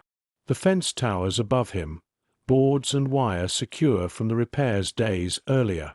The ground at its base is uneven, hardened by previous frost and softened again by sun. You remain near the posts as the men kneel to scrape away accumulated earth and leaves. The motion is lighter than trench digging but more precise. Each channel must slope gently to allow water to run off. The work requires attention to angle and depth. He adjusts his stroke carefully. A shallow cut here, a slight widening there. The channel begins to take shape along the fence line, guiding potential rainwater away from posts. The purpose is practical. The repetition is familiar. You observe how proximity to the boundary heightens awareness. The field beyond the fence lies open and quiet. No figures cross it. No vehicles disturb its surface. Distance appears minimal, yet remains unreachable. A guard stands several paces behind the line. His attention moves intermittently between the men and the field. He does not hover constantly. The rhythm of scraping continues without interruption. He notes the interval between the guard's glances outward, the moment when the guard shifts weight from one foot to another, the breath taken before he turns his head. These are small details, stored without visible change in posture. You sense how patience has become strategy, not boldness, not haste, patience, the willingness to remain within repetition long enough for its variations to reveal themselves. Mid-morning inspection arrives quietly. The channels are tested by pouring small measure of water from bucket. The water flows along the shallow cuts as intended. The guard nods once and steps back. He resumes scraping with the same controlled motion. The third man now works 3 posts away. No words pass between them. Yet alignment persists in spacing, in rhythm, in the inward counting that has become habitual. You remain attentive to the sunlight striking the wire at sharp angle. The fence gleams against blue sky, appearing almost orderly in its precision. The scraping continues. Shallow cuts extend along the perimeter. Debris is gathered and removed. The boundary remains firm, yet its structure grows more legible through contact. He feels the slope of earth beneath his shovel, the angle required to direct water away, the compactness of soil near the post compared to looser ground between them. These are measurements learned through repetition. We remain here along the fence, within the discipline of patience, before afternoon tests how far observation has matured. By early afternoon, the drainage channel extends in a continuous shallow line along the fence. The earth removed from its edge lies in low ridges that mirror the trench across the yard, though smaller and less conspicuous. The motion of scraping has settled into steady cadence. The men kneel and rise in alternating rhythm, careful not to draw attention through sudden movement. He shifts his position along the posts as directed. The guard has moved farther down the line, inspecting another section. For a brief stretch, the nearest watchful presence stands several paces away, angled toward the field beyond the fence rather than toward the men at work. You observe how the moment does not appear different from others. The fence remains intact. The sky remains clear. The scraping continues. Nothing suggests alteration. He lowers his shovel more deliberately. The channel near the base of the post is widened by fraction of inch. Not enough to weaken structure. Not enough to appear irregular. Only enough to test soil beneath the surface. The earth there is softer than expected. He notes it without expression. A glance passes briefly to the third man 2 posts down. The glance is no longer than blink. The scraping resumes in identical rhythm. No word accompanies the exchange. You sense how patience now intersects with intent. Not action yet. Only confirmation. Soil near certain posts holds different density. Moisture gathers there more readily. The guard remains turned toward the field for several breaths longer than before. The scraping continues. Debris is gathered into a bucket and carried toward the trench's edge. The men rise and lower with mechanical regularity. A second guard approaches from the far end, reducing distance once more. He smooths the channel's edge with flat side of shovel. The surface appears uniform. Nothing betrays the slight widening beneath. The rhythm never faltered. The count of strokes remained consistent. You remain attentive to how little must change to alter understanding. The fence still stands unbroken. The channel now guides water more effectively. The guard resumes closer inspection. The moment has passed. By late afternoon, the drainage line reaches its final segment. Water is poured again to test slope. It flows cleanly along the shallow path, disappearing beyond the trench. The guard nods and signals completion. He rises and steps back into column. The yard reforms as it has every evening. Counting begins. Numbers pass down the rows without discrepancy. The cadence remains steady and unremarkable. You observe how visible order continues unaltered. Smoke rises beyond the buildings. The trench remains deepened. The fence appears secure.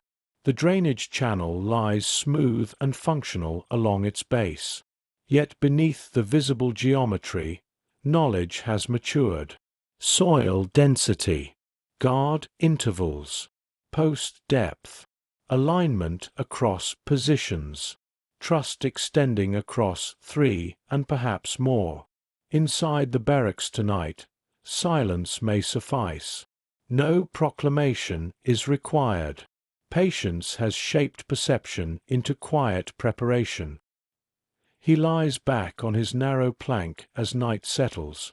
The ceiling beams appear unchanged, yet the mind beneath them holds new contour.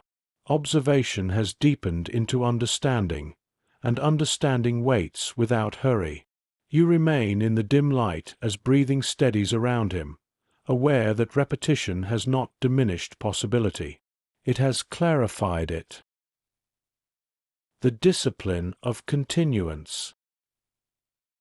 The morning carries a faint wind that was absent the day before. It moves lightly across the yard, stirring dust along the edges of the trench and catching briefly in the wire. The sky remains clear. The counting proceeds without interruption. Numbers pass in measured tone, accepted and confirmed. He answers without emphasis. The alignment across rows appears random to any distant observer. The third man now stands in a different column entirely. The other from the storage shed is farther back. Dispersion continues as protection against pattern. You observe how the yard absorbs variation without acknowledging it. The wind shifts direction once, then steadies.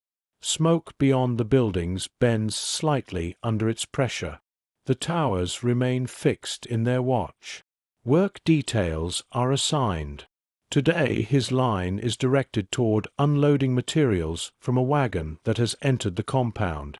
The wagon carries sacks and crates, stacked tightly and bound with rope. The task requires coordination and speed, though not haste. He steps forward with others to lift the first crate.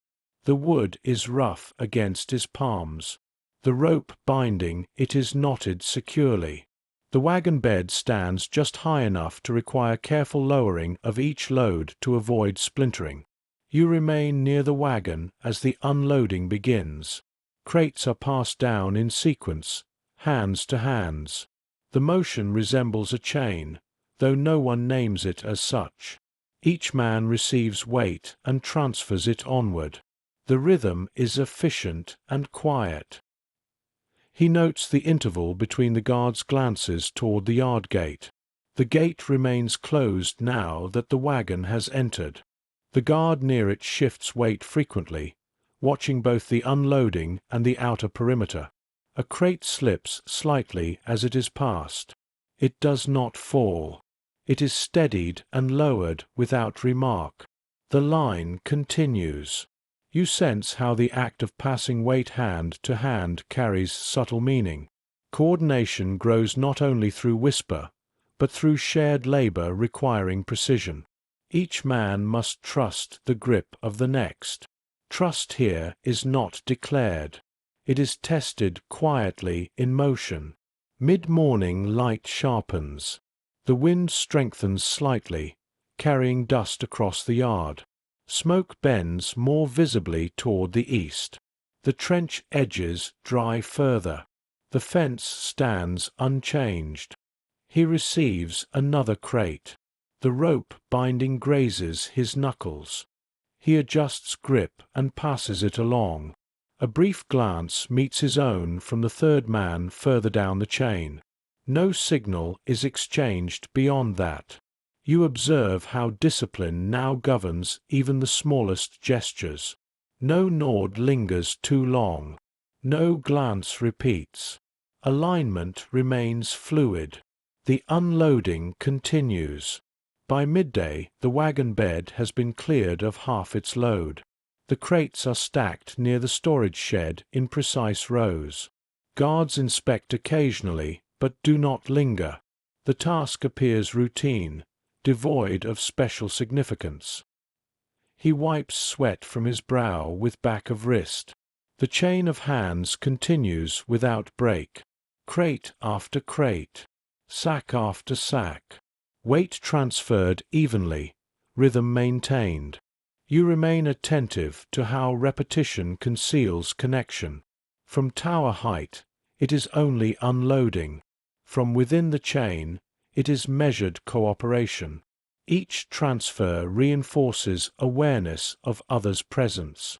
We remain here at the wagon, within the discipline of continuance, before the day's second half shifts the pattern once more. By early afternoon, the wagon stands nearly empty. Only a few crates remain at the far end of the bed. The rope that once secured the load lies coiled loosely against the wood. The chain of men continues its steady transfer, hands receiving and releasing in unbroken rhythm. He lifts the second-to-last crate. The wood is heavier than the others, its contents dense. The grip must be firm but controlled. He lowers it to the next pair without haste. The line absorbs the weight without falter. You observe how the chain resembles routine labor and nothing more. From a distance, it appears as ordered efficiency. Up close, it carries the quiet necessity of mutual precision. A dropped crate would invite scrutiny. Scrutiny would fracture rhythm. The final crate is lifted. The wagon bed now stands bare. Dust gathers along its planks where weight once pressed. The men step back as instructed. The guard near the gate checks the bed with quick glance and signals that unloading is complete. He moves with the others to stack the last crate. The arrangement near the storage shed grows orderly and aligned. No distinction separates today's crates from yesterday's sacks. The compound absorbs new material as it has absorbed new arrivals. You remain attentive to the yard's atmosphere. The wind has lessened slightly. Smoke resumes a steadier vertical rise. The trench remains undisturbed for now. The fence reflects afternoon light with faint shimmer. The men are reassigned. He is directed once more toward clearing debris near the drainage channel cut along the fence. The shovel returns to his hands. The shallow channel remains smooth from yesterday's shaping. He scrapes lightly along its edge. The soil gives way easily in places where it was widened earlier. The motion is identical to prior days. The guard stands several paces back, scanning the yard rather than focusing solely on the channel. You sense how the condition has stabilized. Trust exists without constant exchange. Alignment occurs without visible coordination. The work appears indistinguishable from routine. A brief pause is granted for water. He drinks and returns the cup without lingering. The third man stands within sight but does not speak. No words are necessary. The network now rests within shared understanding. Late afternoon light begins to soften. The yard prepares again for evening count. The shovel strokes slow naturally as fatigue returns. The signal to halt arrives without variation. Tools are gathered and counted. The lines reform in the yard. Numbers pass down the rows in steady cadence. No discrepancy interrupts the sequence. Efficiency remains intact. He stands within alignment, breathing evenly. From tower height, the day has unfolded like any other. Counting, unloading, scraping, smoke rising, wind shifting, nothing to mark significance. Yet beneath that visible order, discipline has matured into continuity. Inside the barracks tonight, silence may carry more weight than whisper. Growth has reached a phase where speech is no longer required at every turn. You remain in the yard as light fades, aware that continuance itself has become strategy. The night of measured words. Night settles with less wind than the day carried. The barracks hold their layered quiet once more, wood beneath bone, breath beneath fabric. The lamp near the door burns lower than usual, its light thin and wavering. Outside, the patrol begins its circuit, boots striking wood in steady cadence. He lies on his back, eyes open. The arithmetic of patrol intervals resumes automatically. Count the steps from the far end of the row. Count the pause outside the door. Count the retreat. The pattern tonight is longer between passes than yesterday, though not dramatically so. You observe how slight variation sharpens awareness rather than dulls it. Whispers begin later than on previous nights. Fatigue has settled deeply into muscle. Labor has pressed hard through unloading and scraping. Speech must justify its risk. A breath passes across the aisle. Not a name this time. A question, barely formed. A confirmation of alignment at the trench earlier in the week. The voice is controlled, restrained to minimal syllables. He answers with equal brevity. Yes. The soil near certain posts yields more easily. Yes. The guard's glance lingers longer toward the field than toward the channel. The words are sparse, stripped of interpretation. You remain attentive to the discipline governing exchange. No conclusion is drawn aloud. No suggestion is voiced. Only shared observation. Knowledge is not yet action. It is accumulation. The patrol pauses outside the door. The handle shifts slightly. The door opens a fraction, allowing cooler air to move across the bunks. Eyes remain closed. Breathing remains even. The guard scans the room without stepping inside. After a long moment, the door closes. Silence resumes fully. He waits several breaths before allowing any further word. The third man across the row speaks next. A fragment about crate unloading. The interval between the guard's glance at the gate and his turn back toward the yard. The chain of hands as opportunity for measured delay. You sense how measured words now form connective tissue. No one suggests escape. No one outlines plan. The language remains strictly observational. It moves carefully, like water along the shallow channel carved days earlier. The lamp flickers and dims further. Shadows deepen across the bunks.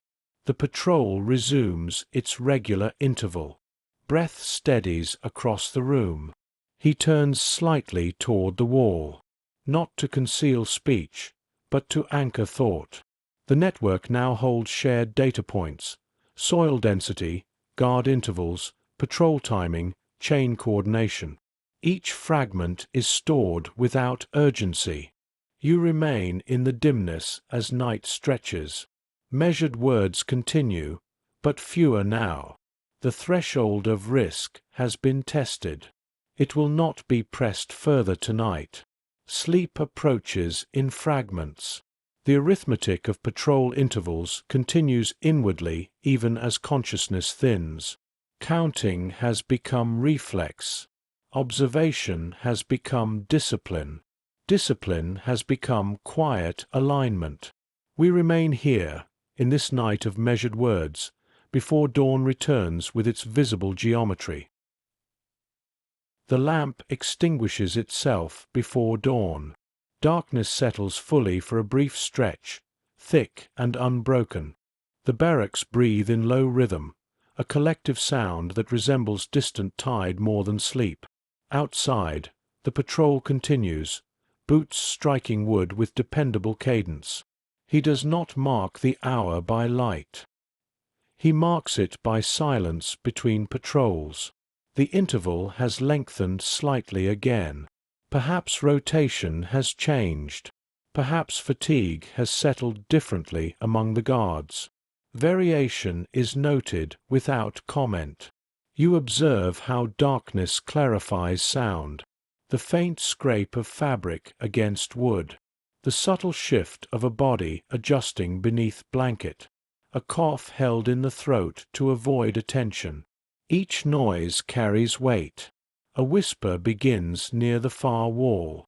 Not many words. Only confirmation that alignment tomorrow should appear unplanned. No consecutive positioning. No visible pairing during labor near the fence. The instruction is restraint itself. He breathes once before responding. Agreed. The word is nearly soundless. It travels only as far as necessary. No repetition follows. The patrol pauses outside the door once more. This time the door opens fully. A guard steps inside and walks the narrow aisle between bunks. His boots move slowly. The lampless dark forces him to rely on shape rather than detail. He pauses midway down the room and listens. You remain still with him. Breath remains steady across the bunks. No whisper lingers. No motion betrays wakefulness. The guard turns and exits without comment. Silence deepens after the door closes. He waits longer than before allowing thought to resume. The network must survive interruption without fracture. Patience must govern even reaction. The arithmetic continues inwardly. Patrol interval. Guard inspection duration. Soil softness at post 5 and post 9. Gate glance frequency during unloading. These fragments settle into mental ledger without haste. You sense how measured words have reached natural limit for this phase. Further speech would invite risk disproportionate to gain. The network now rests on shared observation rather than continued exchange. Dawn approaches invisibly. The whistle cuts through darkness at its usual hour. Bodies rise in practiced sequence. Blankets fold. Boots find ground. The barracks empties into pale light once more. He steps into the yard without change in expression. The lines form. Counting begins. Numbers pass down the rows with measured tone. No discrepancy interrupts cadence. The geometry remains intact. You observe how visible order conceals quiet preparation. Smoke rises beyond the buildings. The trench remains undisturbed. The fence stands secure. The drainage channel lies smooth at its base. Within this unchanged exterior, knowledge now rests collectively rather than individually. Measured words have given way to shared silence. And silence, here, carries structure. Beneath the surface. Morning arrives with thin cloud drifting high above the yard. The light is softer today, diffused rather than sharp. The men assemble in rows as they have countless times before. Counting begins, numbers spoken and answered without interruption. The cadence is steady, almost automatic. He answers clearly. The alignment across rows has shifted again. No one stands beside the same man 2 mornings in succession. Dispersion continues as protection. The network breathes without visible shape.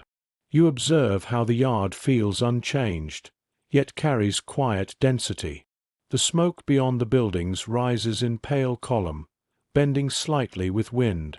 The trench holds its length. The fence gleams faintly under filtered light. Work details are assigned. Today his line returns to the outer perimeter near the drainage channel. The shallow cuts carved days earlier remain visible but subtle. The soil has dried and hardened along the edges. He kneels beside post 5. The shovel rests lightly in his hands. The channel requires minor clearing after a night of wind-blown debris. Leaves and dust gather in thin layer along the slope. You remain near the post as scraping begins. The motion is controlled and familiar. The guard stands several paces back, watching the line rather than individual men. The third man works near post 9, as before.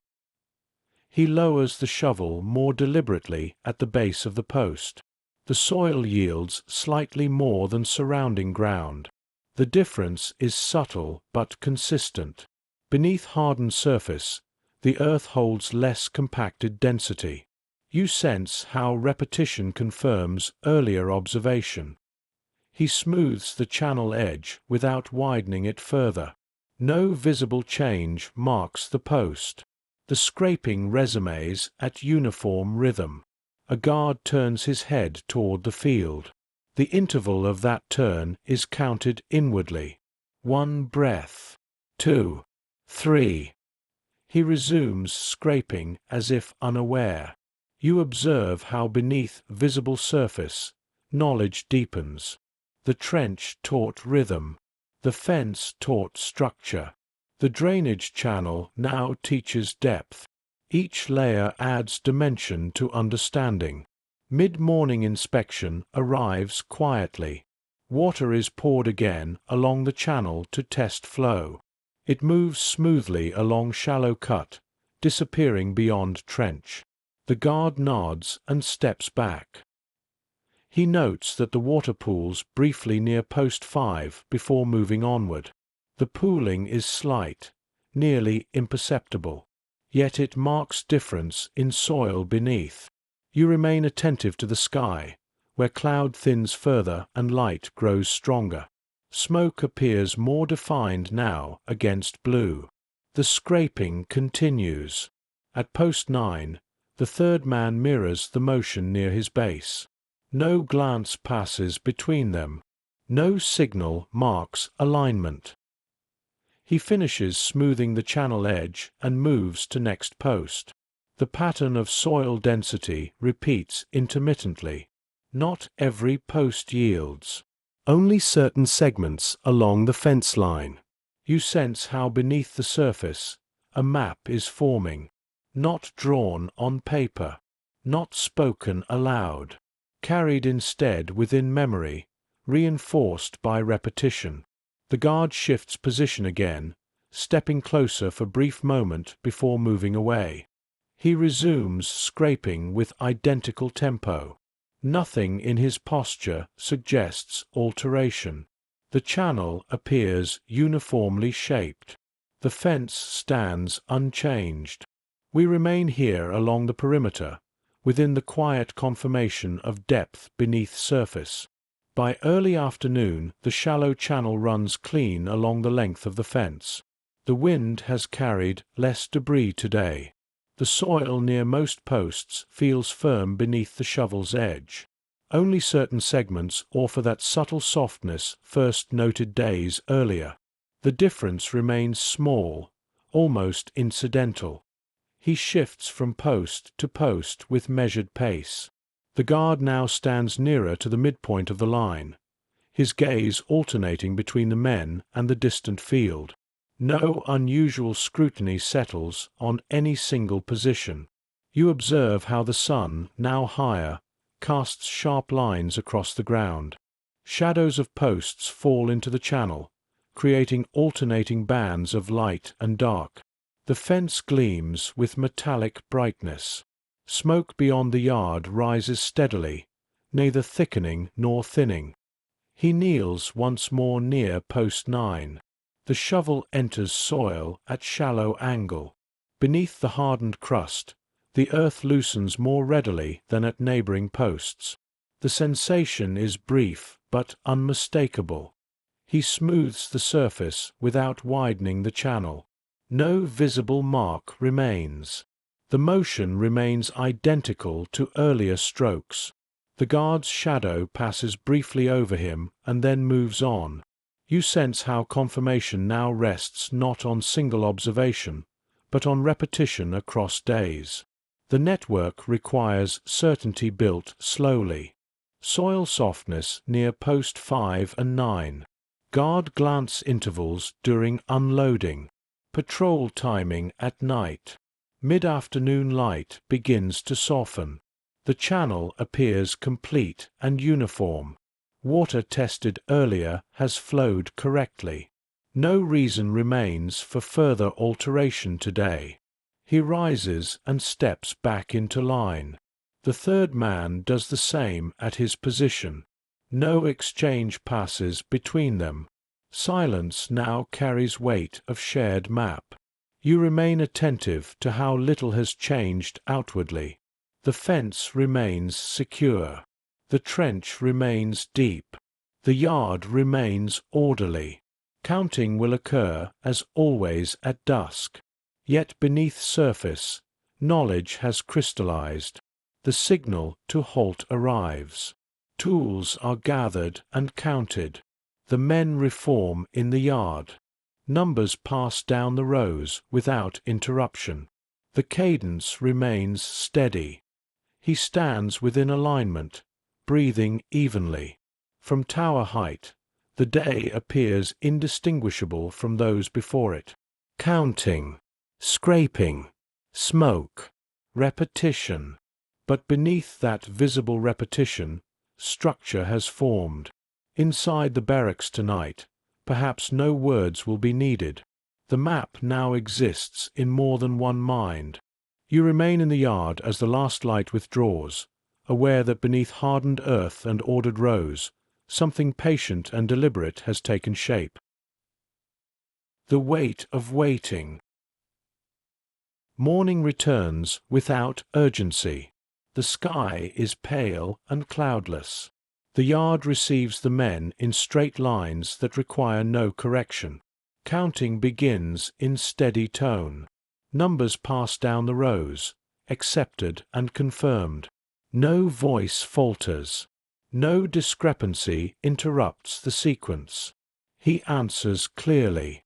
Alignment across rows appears fluid again. The third man stands 2 columns away. The one from the storage shed is farther back. Dispersion remains intact. No visible pairing endures beyond a single task. You observe how the yard carries calm familiarity. The trench lies where it has for days. The drainage channel runs clean along the fence. Smoke continues its measured ascent beyond the buildings. Nothing in the geometry suggests impending alteration. Work details are assigned. Today his line returns to timber repair inside the compound.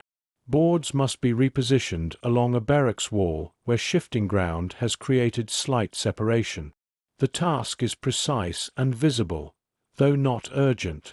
He takes a hammer once more. The boards are removed carefully and reset flush against one another. Nails are withdrawn and replaced.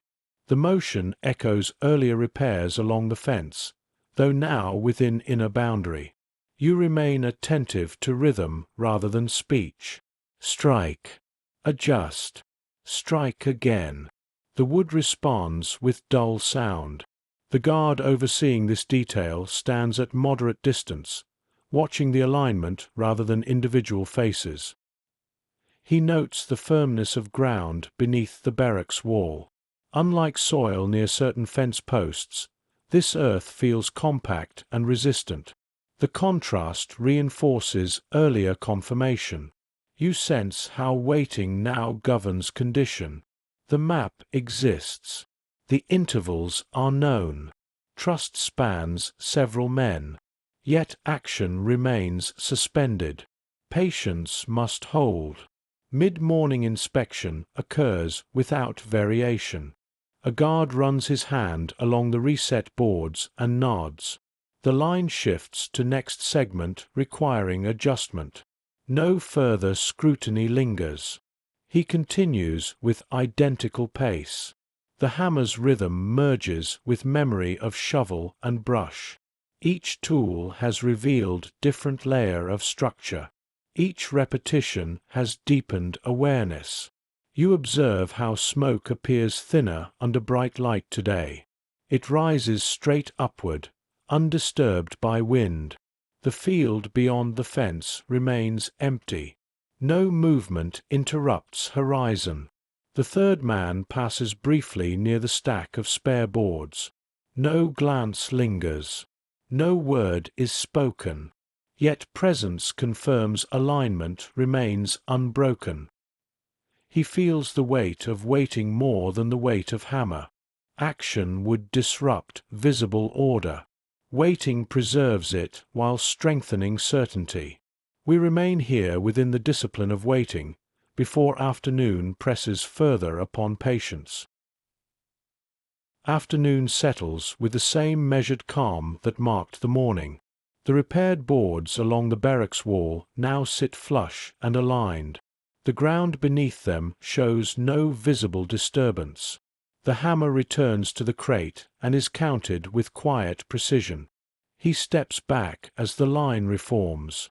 The task shifts toward clearing stray debris near the trench once more. The movement from one area to another is smooth and unremarkable. No urgency guides it, only routine. You observe how waiting alters perception of time.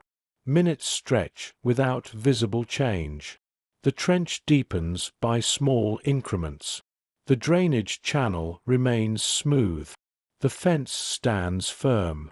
Smoke rises in steady column. He grips the shovel and resumes rhythm. Strike, lift, turn, release. The body knows the motion intimately now. The guard stands nearer than earlier in the week, perhaps by coincidence, perhaps by rotation. He counts strokes inwardly, not because action will occur today, but because rhythm steadies thought. 10 strokes. Brief pause. 10 strokes again. No visible signal accompanies the count. You sense how patience is not passive. It requires sustained discipline. The map beneath the surface must be tested again and again in memory before being trusted. The third man works farther down the trench today. No proximity reinforces connection. Distance becomes protection. The network persists without visible sign. Mid-afternoon inspection arrives. The trench's depth is measured by sight and by boot. The guard nods and steps back. No suspicion lingers. He smooths the trench edge once more. The soil crumbles predictably. The earlier soft segments remain in memory, though not touched today. You remain attentive to how little has changed outwardly. The yard remains orderly. The counting will occur as it always has. The smoke continues its indifferent ascent. The signal to halt arrives at its usual hour. Tools are gathered and counted. The men reform in straight lines. Numbers pass down the rows in steady cadence. No discrepancy interrupts the sequence. He stands within alignment, breathing evenly. From tower height, the day appears identical to those before it. Repair, digging, scraping, counting. Yet beneath visible repetition, waiting has grown heavy. Inside the barracks tonight, perhaps silence will continue. The map requires no further words. The intervals are known. The soil softness is confirmed. The trust is steady. You remain in the yard as light withdraws from wire and wood, aware that waiting now carries weight of accumulated knowledge. The geometry remains unchanged, but beneath it, patience holds its shape. Signals in plain sight. The morning carries a sharper wind. It moves across the yard with enough force to stir loose dust and tug lightly at fabric. The sky remains clear. Counting begins as it always does, numbers traveling down the rows in measured tone. No voice falters. No discrepancy interrupts the sequence. He answers clearly.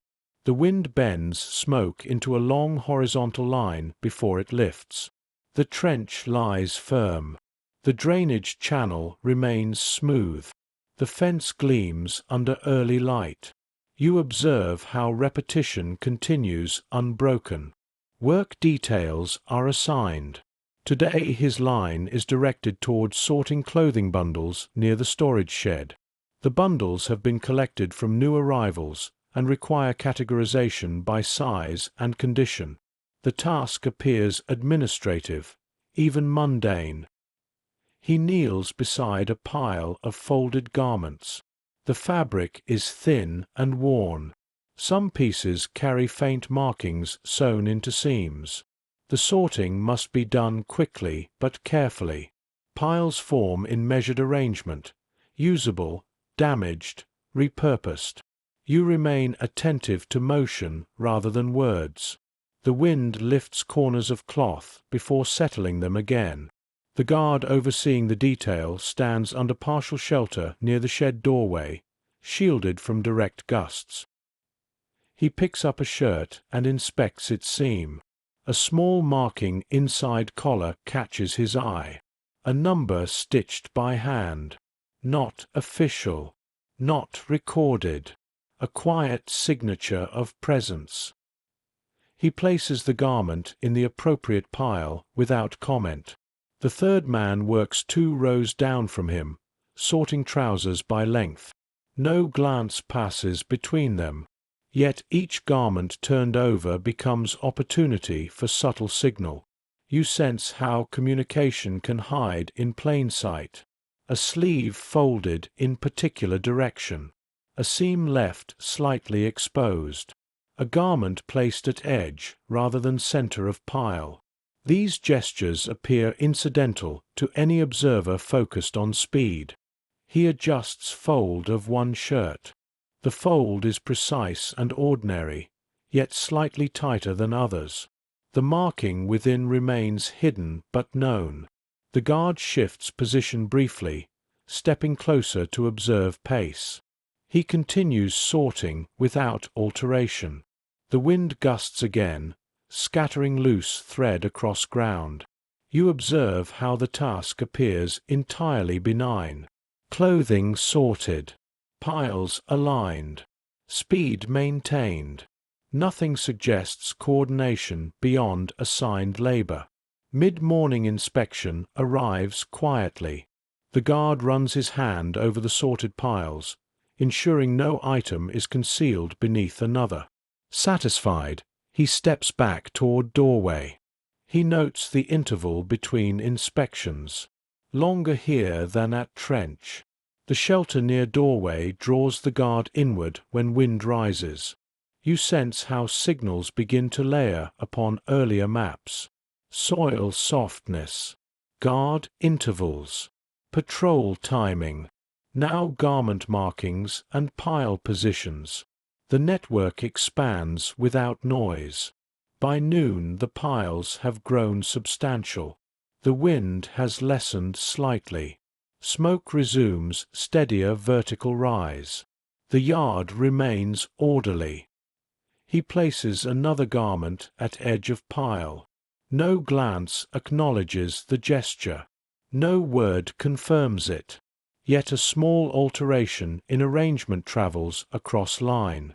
We remain here among fabric and wind, within signals hidden in plain sight. By early afternoon, the piles of clothing have taken on quiet order. Shirts stacked by size. Trousers aligned by length. Jackets folded with sleeves tucked inward. From a distance, the arrangement appears methodical and efficient. The wind no longer lifts the corners as sharply. It has settled into steady breeze. He continues sorting without change in pace. The garments pass through his hands one by one. Fabric worn thin at elbows. Seams loosened by repeated strain. Each piece examined briefly, then placed with controlled motion. You observe how repetition masks deviation. At the edge of one pile, a garment lies folded slightly differently than the rest. Another rests near it, positioned so its stitched marking aligns with a previous one. The arrangement appears accidental to any observer focused on volume rather than detail. The guard steps closer again. He inspects the stacks by touch rather than sight, pressing down to ensure nothing is hidden beneath. The piles remain compliant. No irregularity stands out. He adjusts one jacket at the top of a stack. The movement appears to correct imbalance caused by wind. It also conceals a marking beneath fold. The guard steps back toward the shed entrance, satisfied. You sense how signals now travel without whisper. The third man reaches for a garment from the same pile and unfolds it briefly before refolding. The marking within catches his eye. He returns it to stack without visible pause. Mid-afternoon light softens the yard. The trench remains quiet. The drainage channel lies undisturbed. Smoke rises in steady column. Counting will arrive again at dusk. He continues sorting until the final bundle is emptied. The remaining scraps are gathered and placed aside for repurposing. The piles stand complete. Nothing in their arrangement draws attention. You remain attentive to the subtlety of gesture. Where once alignment required whisper at night, now it can pass through fold of cloth in daylight. The network adapts to environment, moving where scrutiny is weakest. The guard signals completion.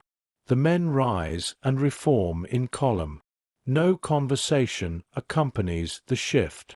The clothing piles remain in place, indistinguishable from routine order. He steps back into alignment. From tower height, the day appears unchanged. Counting, sorting, wind, smoke, repetition intact. Yet beneath surface, signals have begun to move in plain sight. Inside the barracks tonight, perhaps recognition will deepen further, or perhaps silence will continue. Growth no longer depends on speech alone. You remain in the yard as evening light withdraws, aware that visible order conceals quiet communication. Messages without paper. Dawn arrives under a pale, windless sky. The yard gathers the men into its straight lines without resistance. Counting begins and concludes without discrepancy. The cadence is so practiced now it feels almost like breath itself. Spoken, answered, confirmed. He answers in steady tone. The alignment across rows appears random, though not entirely so. The third man stands in a separate column. The one from the storage shed is assigned nearer the front. Dispersion remains intact. You observe how the yard seems quieter this morning. The wind has stilled. Smoke rises in a near-perfect vertical line beyond the buildings. The trench edges hold firm. The drainage channel remains smooth along the fence. Work details are assigned. Today his line is directed toward inventory inside a smaller storage room adjacent to the shed.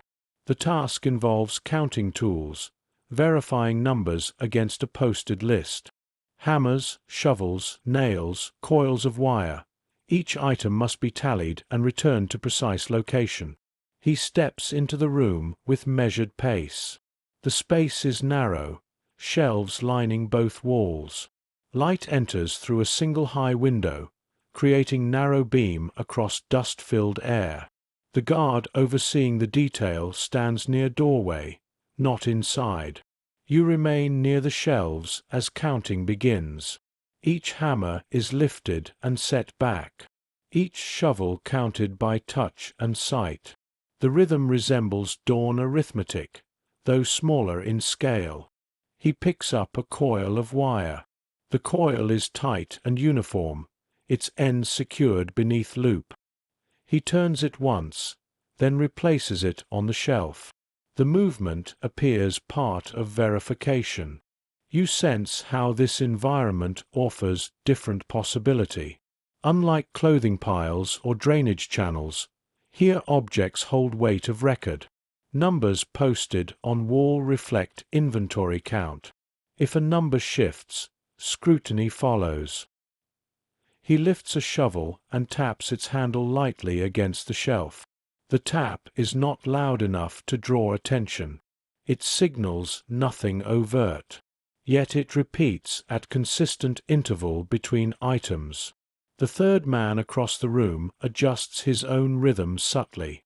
A pause before replacing hammer. A slightly longer breath between counts.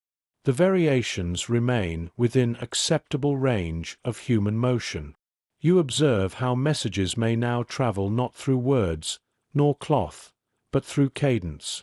3 taps. Pause. 2 taps. Resume normal count. The sequence could be accidental. It could be fatigue. It could be deliberate. The guard glances into the room. He sees men counting tools. He sees shelves aligned. He hears faint sounds of metal touching wood. Nothing appears irregular. He steps back into doorway. The counting continues. He picks up a hammer and lets it rest momentarily longer in his hand before setting it down. The extra breath aligns with rhythm established earlier. You sense how network now explores new channel of communication. No paper passes between hands. No written note appears. Instead, pattern emerges within routine motion. Mid-morning light strengthens through high window. Dust motes drift slowly through beam. Smoke remains visible beyond the door when it opens briefly to admit fresh air. He completes the count of one shelf. The numbers align with posted list. No discrepancy requires explanation. He moves to next shelf with identical calm. We remain here among shelves and tools, within messages carried by cadence alone.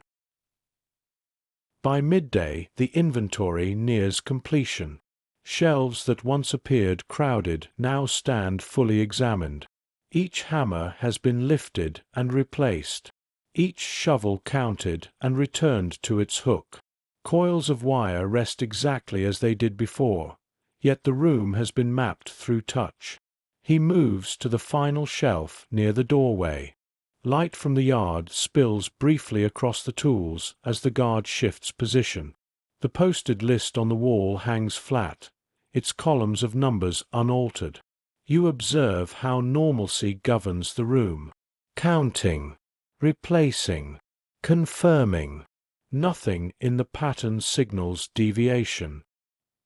He lifts a small box of nails and weighs it lightly in his palm. The sound of metal shifting within wood is muted. He replaces the box and taps the shelf twice before moving on.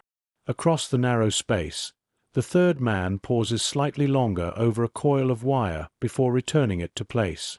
No glance passes between them. You sense how the rhythm has settled into agreed restraint.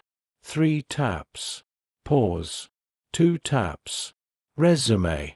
The pattern repeats once more, then ceases. No further variation follows. The guard steps fully into the room for final inspection. He scans the shelves, comparing arrangement to posted list. His eyes linger briefly on the men, then return to tools. Satisfied, he steps back out into yard. He completes the final count and announces that numbers align. The tools remain exactly where they were. No item has been removed. No discrepancy marks the inventory. You remain attentive to how nothing outwardly has changed. The room looks as it did at dawn. The shelves stand orderly. The dust continues to drift in narrow beam of light. Yet beneath visible order, pattern has traveled from trench to fence, from cloth to cadence. The men exit the storage room in measured line. Afternoon labor returns them to ordinary tasks, clearing debris, stacking materials, sweeping yard. No additional signals are exchanged. He carries himself with identical composure as days before. From tower height, the day appears unremarkable. Counting at dawn, inventory at mid-morning, labor at afternoon, smoke rising without variation. Inside the barracks tonight, perhaps no words will be needed.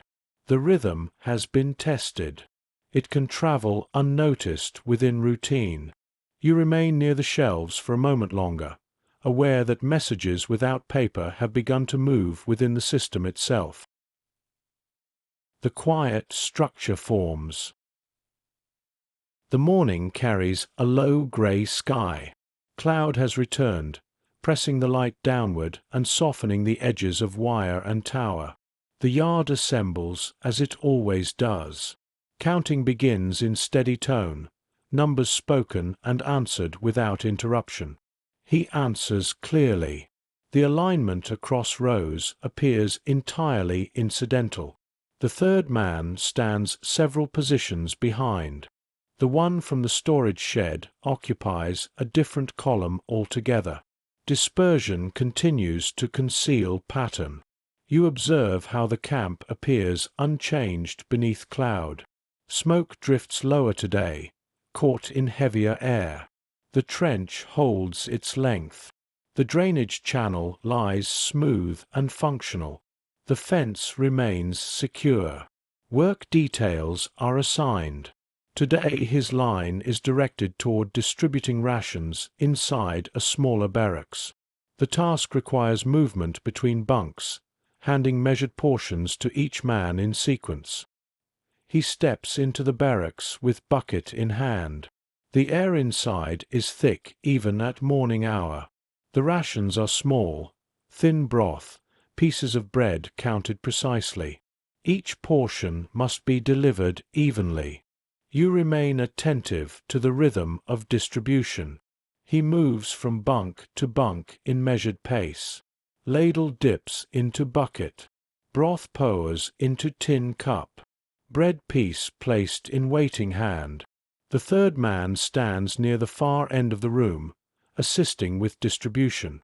No words pass between them, yet the sequence of movement aligns naturally. One distributes broth. The other follows with bread. You sense how structure begins to form beneath task. The order of bunks is known.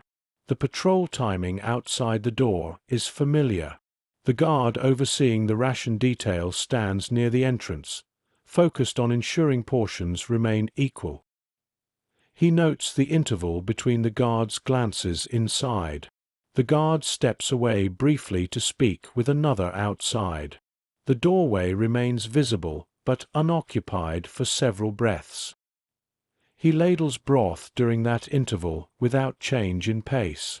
The third man places bread into a hand, then pauses half-breath longer at one bunk before moving on.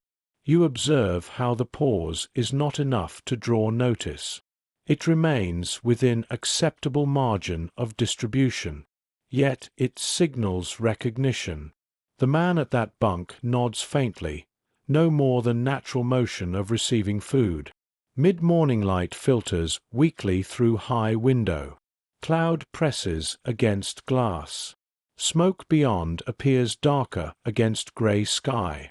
He continues distribution. The bucket grows lighter. The number of bunks decreases. The sequence repeats without interruption. You sense how repetition now supports quiet organization. Not a gathering, not a meeting, but confirmation of positions, of awareness, of trust extending beyond three. The final ladle empties the bucket. The rations have been delivered evenly. No complaint arises. The guard re-enters doorway and surveys room briefly. He steps back into yard without comment. We remain within this barracks, where the quiet structure begins to take shape beneath routine distribution. The empty bucket is carried back to the yard without remark. The barracks returns to its layered stillness as men eat in silence. The thin broth is consumed slowly, as though prolonging it might thicken it. Bread is divided carefully by those who choose to share. The guard at the door shifts his weight and looks toward the yard again. He steps outside with the bucket. The cloud cover has lowered further, pressing the air downward. Smoke drifts in a heavier line across the compound before dissolving. The trench remains undisturbed. The fence holds firm. You observe how nothing visible marks what has shifted. Rations have been distributed. Counting occurred at dawn. Labor will resume shortly. The geometry remains intact. He returns the bucket to its place and is reassigned. This afternoon's labor directs him towards sorting scrap wood near the construction site. The task is lighter than trench work, though repetitive. Boards must be separated by size and stacked accordingly. The third man works near the far side of the pile. No speech passes between them. Yet the distribution of rations earlier has already altered awareness across bunks. More than 3 now hold fragments of the map. You sense how structure grows quietly. Where once observation lived in one mind, then 2, then 3, now it extends across several positions within barracks and yard. Still no plan is spoken, only alignment confirmed. He lifts a narrow plank and sets it atop a stack. The guard overseeing this detail remains at moderate distance, scanning for irregular motion rather than listening for whisper. The cloud begins to thin slightly toward mid-afternoon. Light filters through in pale bands, catching dust along the scrap pile. Smoke resumes more vertical ascent as wind calms. He counts boards as he stacks them, not because count matters for wood, but because counting anchors rhythm. The same inward arithmetic that governed trench and patrol now steadies his movement here. You observe how the quiet structure now rests across multiple environments. Drainage channel near fence. Inventory shelf in storage room. Clothing piles in shed. Ration distribution in barracks. Each space has contributed fragment to shared understanding. The signal to halt arrives at its usual hour. Boards are left in tidy stacks. Tools are gathered and counted. The men reform in the yard. Numbers pass down the rows in steady cadence. He stands within alignment. From tower height, nothing distinguishes this day from others. Counting, rationing, sorting. Smoke rising. Cloud shifting, yet beneath visible order, a quiet structure now exists. It has no name. It has no written record. It has only memory shared across men who continue to stand in straight lines at dawn. You remain in the yard as evening light fades, aware that the second observational pass, repetition and normalization, has matured into something new. The camp still runs on routine. But within that routine, organization has begun to breathe. Names in the dark. Night descends with heavier cloud than before. The barracks holds its layered silence beneath a ceiling that seems lower, though it has not moved. The lamp near the door burns steadily, casting faint light across stacked bunks. Outside, the patrol resumes its habitual circuit. Boots strike wood with measured rhythm. He lies awake longer than usual. The structure that has formed across yard and shed now presses gently against the need for articulation. Observation alone no longer suffices. Memory must begin to align with purpose. You remain attentive to the cadence of patrol. Count the steps from the far end of the row. Count the pause outside the door. Count the retreat. The interval remains consistent with previous nights. No immediate variation signals danger. A whisper begins near the lower bunk. It is softer than before, not simply confirmation of alignment. A name is spoken, clearly, though barely audible. Another follows. A third. He does not respond immediately. To speak a name aloud here carries weight. A name ties memory to presence, presence to risk. Silence stretches for several breaths. The patrol pauses outside the door. The handle shifts slightly. No entry follows. The footsteps continue down the row. He turns slightly toward the voice. A name is spoken in reply. Not his own. Another's. One who stood near trench during drainage work. One who handled wire during fence repair. You sense how naming transforms condition. Where once there were only positions, third man, storage shed, post 5, now there are identities attached. Recognition moves from role to person. The whispers remain spare. No plan is outlined. No act proposed. Only names connected to fragments of map. Soil softness at post 9. Guard interval at gate. Patrol timing near midnight. He speaks one more name.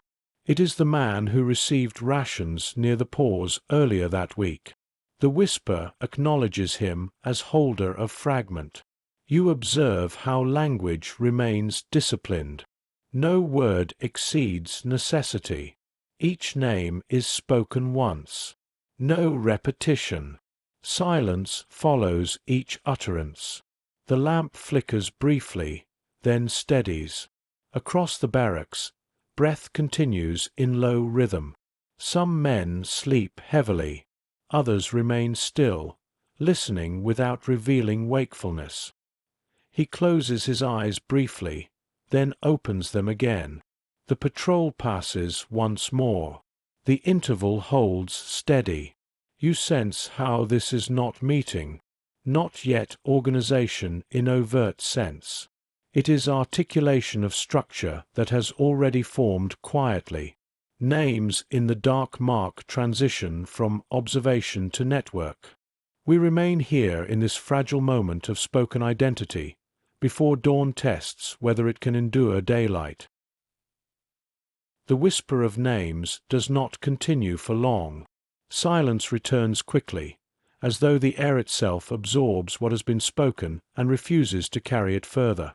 The lamp near the door burns low, its flame steady despite the weight of cloud pressing against the roof. Outside, the patrol maintains its measured circuit. He lies still, eyes half closed.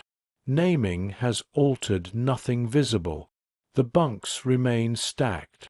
The air remains thick. Yet beneath the quiet, identity has attached itself to memory. The map is no longer abstract. You observe how restraint governs even recognition. No affirmation follows each name. No agreement is declared. The silence after each utterance serves as acknowledgement. In this place, confirmation is absence of objection. A man near the far wall shifts in his sleep. The movement draws momentary attention. Breath steadies again. The patrol pauses outside the door, then continues. He counts the interval once more. The arithmetic remains reliable. Guard steps from end of row to door. Pause. Retreat. The pattern has not changed. You sense how naming now requires preservation. Once spoken, a name must not be repeated unnecessarily. It must remain in memory rather than on tongue. The network strengthens not through volume, but through precision. Another whisper comes, softer still. A single word, indicating the storage room near the shelves. It is not instruction. It is reminder. The cadence of taps from days earlier returns briefly to mind. He does not respond verbally. Instead, he adjusts his breathing slightly, an unconscious motion that those awake may register without meaning to any observer. The lamp sputters faintly. Darkness deepens around its edges. The patrol passes once more, steady and unaltered. You remain attentive to the stillness that follows. No further names are spoken. No further words risk the air. The network rests now in shared memory. Sleep comes in fragments. He allows it, knowing that dawn will demand visible normalcy once more. Counting will proceed. Labor will resume. Smoke will rise. Yet beneath that visible geometry, names now anchor positions. We remain in this barracks as night thins and the first grey of dawn approaches. The whispering has ceased. The structure holds in silence. The shape of risk. Dawn comes under a sky washed pale by night's cloud. The yard assembles as it has every morning before. Lines form. Counting begins. Numbers move down the rows without interruption. No voice falters. No discrepancy draws attention. He answers in steady tone. Names spoken in the dark do not alter posture at dawn. Dispersion remains intact. The third man stands 2 columns over. The one from the storage shed occupies a different row entirely. The network holds its shape invisibly. You observe how the yard appears untroubled. Smoke rises in thinner column now. The trench remains firm. The drainage channel lies smooth along the fence. The towers stand unchanged. Work details are assigned. Today his line is directed toward hauling buckets of water from a central pump to a row of workstations near the outer yard. The task requires steady movement and coordination, though not conversation. He grips the handle of the first bucket. Water sloshes lightly as he lifts it. The path from pump to workstation crosses open ground, passing within view of the gate and the repaired fence. You remain attentive to the rhythm of steps rather than words. He carries the bucket without haste, placing it beside the workstation before returning for another. The pump creaks with each draw. The guard near the gate glances outward frequently, though not at fixed interval. On the third trip, the third man reaches the pump just as he does. They draw water in sequence without exchanging gaze. The rope at the pump well creaks against pulley. You sense how the pump offers different kind of cover. Sound masks subtle motion. Water splashing obscures faint shifts in cadence. The guard's attention divides between gate and yard. He draws the bucket upward and sets it down beside pump. For one brief breath, his hand rests on the rim longer than necessary. The third man's hand meets it for an instant as he reaches for handle. No word is spoken. You observe how this contact carries acknowledgement of names spoken at night. The bucket is lifted and carried away. The motion resumes its outward normalcy. Mid-morning light strengthens. The water line grows shorter as the workstations receive their supply. The pump creaks again and again. The trench remains untouched for now. He counts steps between pump and workstation, not to measure distance alone, but to measure interval of guard glance toward gate. The guard's gaze lingers outward for 2 breaths, returns inward for 3. You sense how risk begins to take shape. Naming has occurred. Alignment confirmed. Now the network must test coordination with invisible labor without drawing attention. On the 6th trip, he slows his pace slightly as he passes near drainage channel. The slowdown is subtle, attributable to weight of water. It lasts only a breath before pace resumes. The third man, returning from workstation, mirrors the slight adjustment near the same post. You observe how the adjustment remains within acceptable margin of fatigue. The guard does not shift focus. The pump continues to creak. Water continues to splash. By noon, the buckets have been delivered. The pump stands silent for a moment. The men are reassigned toward routine tasks once more. He sets the final bucket down and steps back into line. From tower height, Nothing has altered. Water hauled. Counting at dawn. Smoke rising. Yet beneath that visible repetition, risk has entered the structure. Contact at pump. Measured slowdown near drainage post. Alignment tested in motion. We remain here at the pump and along the yard's edge, where risk has begun to take shape quietly. Afternoon returns with steady light and no wind. The pump stands idle now, rope resting against its wooden frame. The yard resumes its habitual motions. Some men are directed toward the trench. Others sort materials near the shed. The guard at the gate shifts his stance but does not alter position. He is reassigned to the trench once more. The shovel feels familiar in his hands. The earth, warmed by sun, gives way more easily than in earlier weeks. Strike, lift, turn, release. The rhythm returns without effort. You observe how visible repetition continues to shield deviation. The third man works 3 positions away, slightly farther than in previous days. The dispersion is wider now, perhaps coincidental, perhaps deliberate. No glance bridges the distance. He counts strokes inwardly again, not as signal this time, but as anchor. The guard's glance toward the gate has shortened since morning. 2 breaths outward, 2 inward. The interval has shifted subtly. You sense how risk sharpens attention. Small variations matter now. Guard fatigue, patrol timing, soil softness. Each fragment contributes to a picture that must remain unspoken. Mid-afternoon inspection occurs without warning. A guard steps into the trench to test depth with his boot. The men halt in unison. Silence fills the yard for a brief span. He holds the shovel upright and waits. The guard steps out and signals continuation.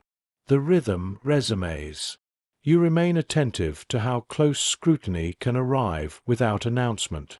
Risk requires that movement remain indistinguishable from fatigue. The earlier slowdown near the drainage channel was minor enough to escape notice. As afternoon light begins to soften, the trench deepens by another inch. The ridge of displaced earth grows slightly higher. Smoke beyond the yard appears faint against bright sky. No unusual sound carries across compound. He smooths the trench edge before stepping back. The signal to halt arrives at its usual hour. Tools are gathered and counted. Lines reform in the yard. Numbers pass down the rows in steady cadence. No discrepancy interrupts the sequence. He stands within alignment, breathing evenly. From tower height, the day has unfolded like all others. Water hauled. Earth moved. Counting completed. Yet beneath visible geometry, risk has matured from thought into practice. Contact at pump. Measured adjustments near fence. Counting strokes inwardly as guard intervals shift. Inside the barracks tonight, silence may return. Or perhaps another fragment will be spoken. The structure has moved beyond observation alone. You remain in the yard as light withdraws, aware that the third observational pass, organized resistance within total institution, has begun to breathe through motion rather than whisper. The geometry above remains firm, but beneath it, risk now carries weight. The quiet rehearsal. Morning breaks with a thin veil of cloud drifting high above the yard. The air is cool, but not sharp. The men assemble as they have assembled every day before. Counting begins and concludes without interruption. Numbers are spoken and answered with practiced steadiness. He answers clearly. Nothing in posture reveals what has accumulated beneath routine. The The third man stands farther down the line today. The one from the storage shed is positioned near the rear. Dispersion remains intact. You observe how repetition has become camouflage. Smoke rises in steady column. The trench holds its depth. The drainage channel runs clean along the fence. The pump stands silent in morning light. Work details are assigned. Today his line is directed toward moving stones from one edge of the yard to reinforce a pathway near the barracks. The stones are uneven and heavy, requiring 2 men to lift and carry each. He bends and grips one end of the first stone. The third man takes the opposite end. The pairing appears incidental. No word marks the alignment. The lift is synchronized without instruction. You remain attentive to the rhythm of movement. The stone is carried along the edge of the yard, passing within view of the drainage channel. It is set down near the path and adjusted to fit among others. On the second lift, their pace slows fractionally near post 5. The slowdown is slight, attributable to weight and uneven ground. It lasts no more than a breath before motion resumes. You sense how rehearsal now occurs within visible labor. The third man adjusts his grip at the same moment, allowing the stone to tilt briefly before being steadied. The adjustment is minor. The guard overseeing this detail remains focused on alignment of stones near the path. He notes the guard's position relative to fence. 2 breaths outward glance. 2 inward. The interval remains shortened from earlier week. The stone is set down precisely. Mid-morning light strengthens through thinning cloud. The yard appears unchanged to distant eye. He lifts another stone. The third man matches his motion again. This time their pace remains steady near the drainage channel. No variation. Rehearsal requires testing both presence and absence of deviation. You observe how this differs from earlier slowdowns. Now variation is withheld deliberately. The guard's attention shifts toward another pair struggling with larger stone. No scrutiny falls upon them. By midday, several stones have been placed along pathway. The pattern appears orderly and functional. The stones reinforce footing where mud once collected. He wipes sweat from his brow. The weight of stone leaves faint ache in shoulders. Yet the mind remains steady. Rehearsal continues without announcement. You sense how risk must be measured repeatedly before action. Today is not day for alteration. Today is day for confirming timing, position, endurance of coordination under watch. We remain here among stones and cloud, within the quiet rehearsal that prepares structure for what may come. By early afternoon, the reinforced path begins to take visible shape. Stones lie in measured sequence along the edge of the yard, pressed into earth to steady footing. From a distance, the work appears purely functional, improving drainage, preventing mud from collecting near the barracks entrance. He lifts another stone with controlled breath. The third man steadies the opposite end. Their steps align naturally, neither hurried nor slow. The stone is carried past the drainage channel without pause this time. No adjustment marks the crossing. You observe how repetition refines restraint. Where earlier days introduced subtle variation, today emphasizes continuity. The guard stands nearer than in the morning, scanning the line of workers more attentively. He counts steps between the trench and the path. The interval between the guard's outward glance and return inward remains consistent. 2 breaths outward, 2 inward. The pattern has stabilized. The stone is lowered into position. Dust rises briefly and settles. He adjusts its angle to align with the row. The third man steps back without exchanging look. You sense how rehearsal now tests absence of deviation. Coordination must withstand proximity of scrutiny. The network proves its discipline by remaining invisible. Mid-afternoon light softens again as cloud drifts across sun. Smoke beyond the yard bends faintly, then straightens. The trench remains undisturbed for today. The fence stands unchanged. He lifts the final stone of this assignment. The path now appears complete along this segment. The guard inspects the alignment, nods once, and signals that work may halt for this detail. The men step back into loose formation before being reassigned to lighter tasks, gathering loose debris, sweeping near the shed. You remain attentive to the yard's quiet. From tower height, the day has been unremarkable. Stones moved, path reinforced, counting at dawn, smoke rising steadily. Yet beneath visible geometry, rehearsal has confirmed readiness. Contact at pump, soil softness at specific posts, guard intervals stable, coordination possible under watch. The signal to halt arrives at its usual hour. Tools are gathered and counted. Lines reform in the yard. Numbers pass down the rows without interruption. The cadence remains steady and controlled. He stands within alignment, breathing evenly. From above, the camp remains system of repetition. Within it, the third observational pass, organized resistance within total institution, now holds more than memory and whisper. It holds rehearsal. Inside the barracks tonight, silence may prevail again, or perhaps a final fragment will pass before deeper risk emerges. You remain in the yard as evening light fades, aware that repetition now conceals preparation rather than merely endurance.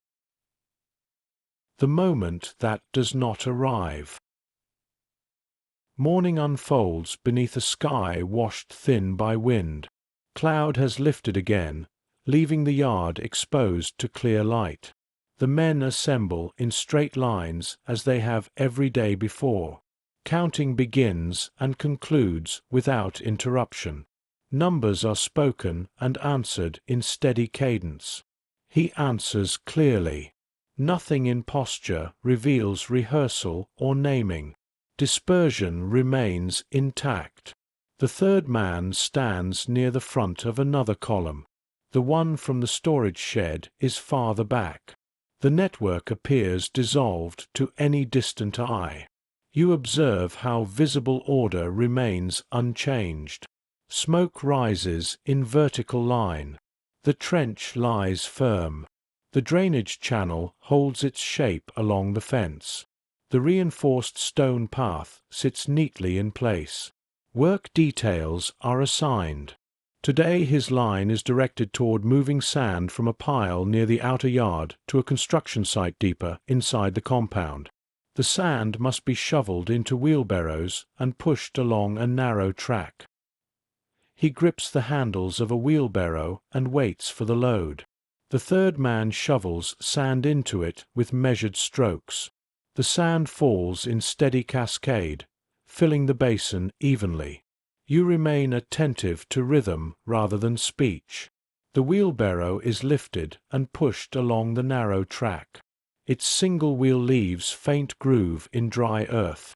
The path crosses near the drainage channel and the posts previously mapped. The moment that has been rehearsed does not arrive. The guard stands closer today than on prior days. His gaze shifts between men and field with greater frequency. The interval between outward glance and inward return has shortened to one breath. He pushes the wheelbarrow steadily. No slowdown occurs near post 5. No adjustment at post 9. The motion remains entirely routine. You sense how risk must yield to timing. Rehearsal does not compel action. The structure waits for interval that has not yet presented itself. Mid-morning light strengthens. The sand pile diminishes gradually. The track grows more defined as Will passes repeatedly over it. He returns the empty wheelbarrow for another load. The third man meets his eyes briefly, then looks away. No signal passes. The guard's proximity makes deviation unwise. You observe how waiting becomes heavier when readiness exists. The map beneath the surface remains intact. Soil softness confirmed. Guard intervals measured. Coordination tested. Yet today the geometry above offers no opening. By noon several loads have been delivered. The construction site receives sand evenly. The yard appears unaltered in its order. He sets the wheelbarrow down and wipes his hands on his trousers. The moment that might have come does not arrive. Instead, repetition continues without variation.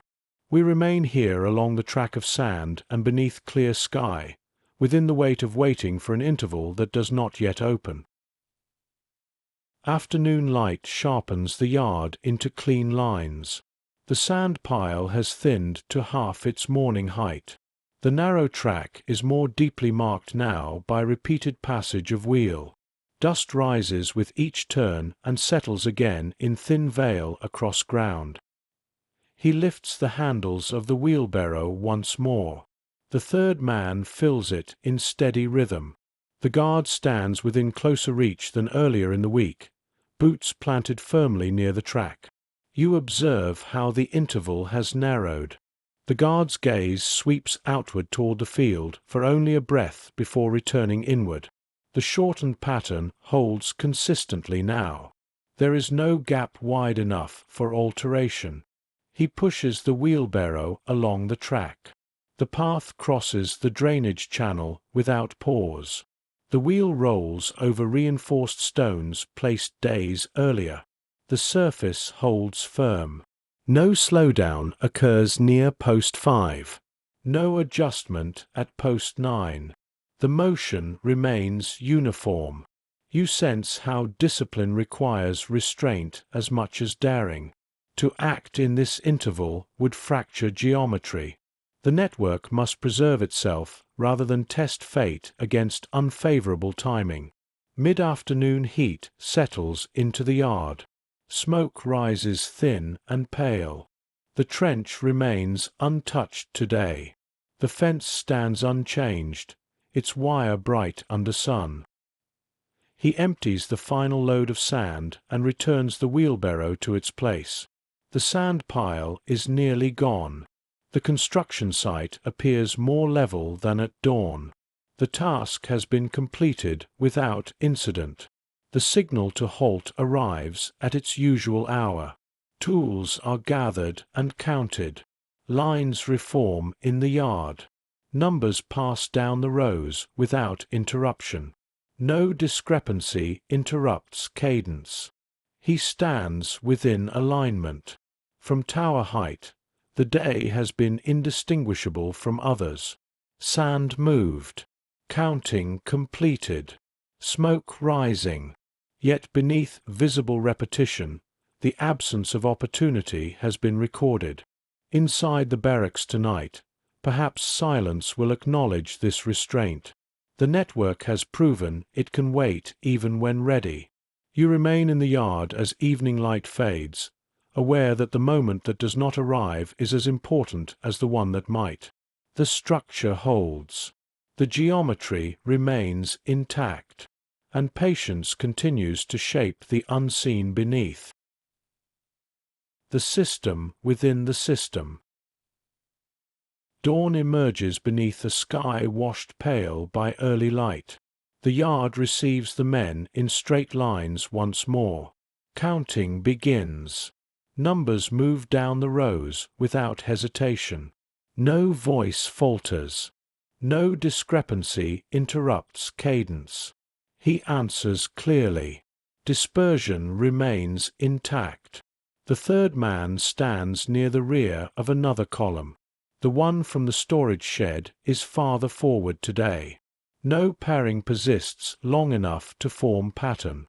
You observe how repetition has become architecture. Smoke rises in steady column. The trench lies firm. The drainage channel runs clean along the fence. The reinforced path of stones holds its place. Work details are assigned. Today his line is directed toward assisting inside a larger storage barracks where materials are redistributed for internal use.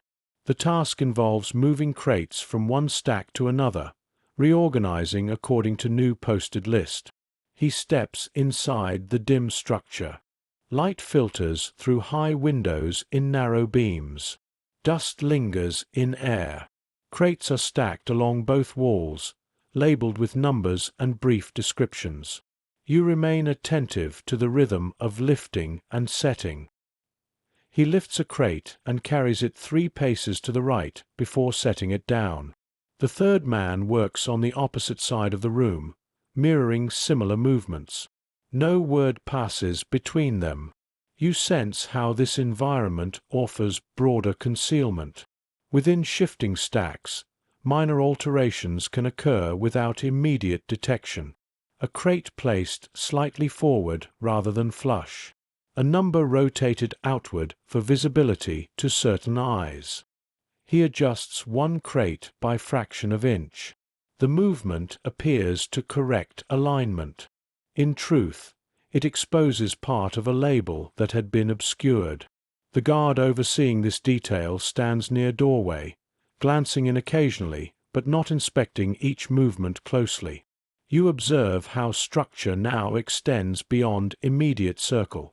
A man near the far wall pauses briefly at a crate whose label is partially visible. He does not linger. He simply nods once and continues lifting. He notes the rhythm of lifting across the room. 3 crates moved on one side, 2 on the other. A pause. Resume. The pattern resembles the tapping cadence once used in smaller storage room. Mid-morning light strengthens. The stacks begin to take new shape according to posted list. The room appears orderly and compliant. You sense how system within system begins to form. Beneath official inventory, another alignment occurs. Positions known. Labels visible. Movements coordinated without speech. He lifts another crate and sets it down carefully. Nothing in his posture suggests deviation. The guard steps briefly inside, scans the stacks, and steps back out. We remain here among crates and dust-filled beams, where a quiet internal structure now mirrors the visible one. By early afternoon, the storage barracks has taken on a new visible order. Crates stand aligned according to the posted list. Labels face outward in neat rows. The stacks appear stable and compliant, as though nothing more than administrative reshuffling has occurred. He lifts another crate and places it at the end of a row. The movement is steady and deliberate. The wood scrapes faintly against the floor before settling into place. Dust rises and falls again in narrow beams of light. You observe how repetition conceals intention. A label that once faced inward now faces outward. Another, previously visible, is turned slightly away. The changes are subtle and entirely plausible as simple correction of alignment. The third man mirrors a similar adjustment across the room. No glance passes between them. No pause lingers long enough to invite suspicion. The guard remains near the doorway, watching the broader movement of crates rather than the fine details of their orientation. You sense how structure now spans more than a handful of men. Where once alignment rested within 3 or 4, now others in the room register the subtle visibility of labels. A crate positioned forward becomes a point of reference. A number facing outward becomes signal without being named. Mid-afternoon light grows warmer. The room's geometry appears settled. The stacks no longer shift. The posted list has been satisfied. No discrepancy remains to invite inspection. He steps back from the final row. The guard enters briefly, scans the stacks with quick glance, and nods in approval. Satisfied, he signals that work may conclude. The men exit the storage barracks in measured line. Outside, the yard remains unchanged. Smoke rises in steady column. The trench lies undisturbed. The drainage channel holds its shallow course. You remain attentive to the invisible layering now present. Within the official system of inventory, another system has begun to operate, one that relies on memory of orientation, of position, of shared understanding. The signal to halt arrives at its usual hour. Tools are gathered and counted. Lines reform in the yard. Numbers pass down the rows without interruption. He stands within alignment. From tower height, nothing distinguishes this day from any other. Crates moved. Counting at dawn. Smoke rising. Yet beneath the visible order, a system now exists within the system. It has no written record. It leaves no overt trace. It breathes through placement and orientation. You remain in the yard as evening light withdraws, aware that organized resistance has matured into quiet architecture. The geometry above still governs, but within it, another geometry has taken shape. The edges of the map. Morning arrives under a thin silver sky. Light spreads evenly across the yard without sharp shadow. The men assemble in straight lines as always. Counting begins and concludes without interruption. Numbers are spoken and answered with steady calm. He answers clearly. Nothing in posture reveals the architecture forming beneath routine. Dispersion remains intact. The third man stands 2 rows ahead today. The one from the storage shed is positioned near the outer edge of his column. You observe how the camp feels stable, almost serene in its repetition. Smoke rises in pale ribbon. The trench remains firm. The drainage channel lies smooth along the fence. The reinforced path of stones holds steady beneath passing feet. Work details are assigned. Today his line is directed toward clearing brush and loose debris near the outermost section of the fence, farther down from post 9, near a segment not previously examined closely. He carries a rake and moves toward the perimeter. The brush lies thin and dry along the base of wire. The task appears minor, removing accumulated twigs and leaves that have gathered along the boundary.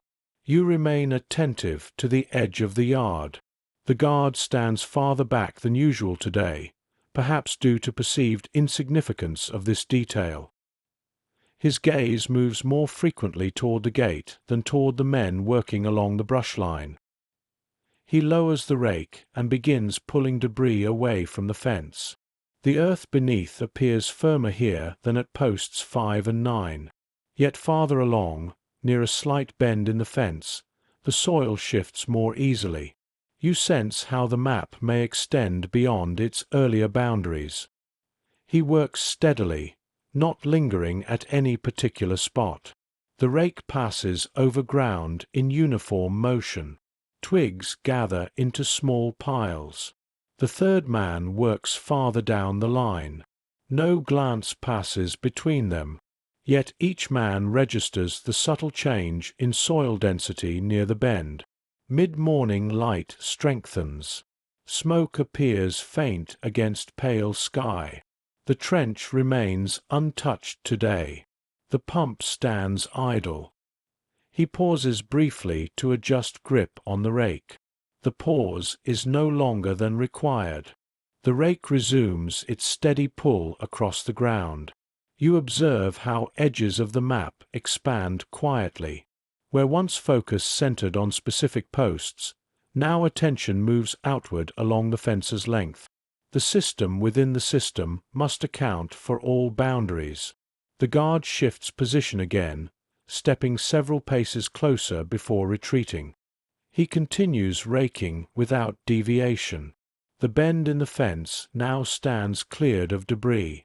The soil near it feels slightly looser than surrounding ground. We remain here along the outer edge, where the map begins to widen beyond its original frame. By early afternoon, the brush line lies cleared along a longer stretch of fence. Small piles of twigs and leaves sit gathered several paces from the wire, ready to be removed. The boundary appears cleaner, more exposed than it did at dawn. He moves toward the bend in the fence once more.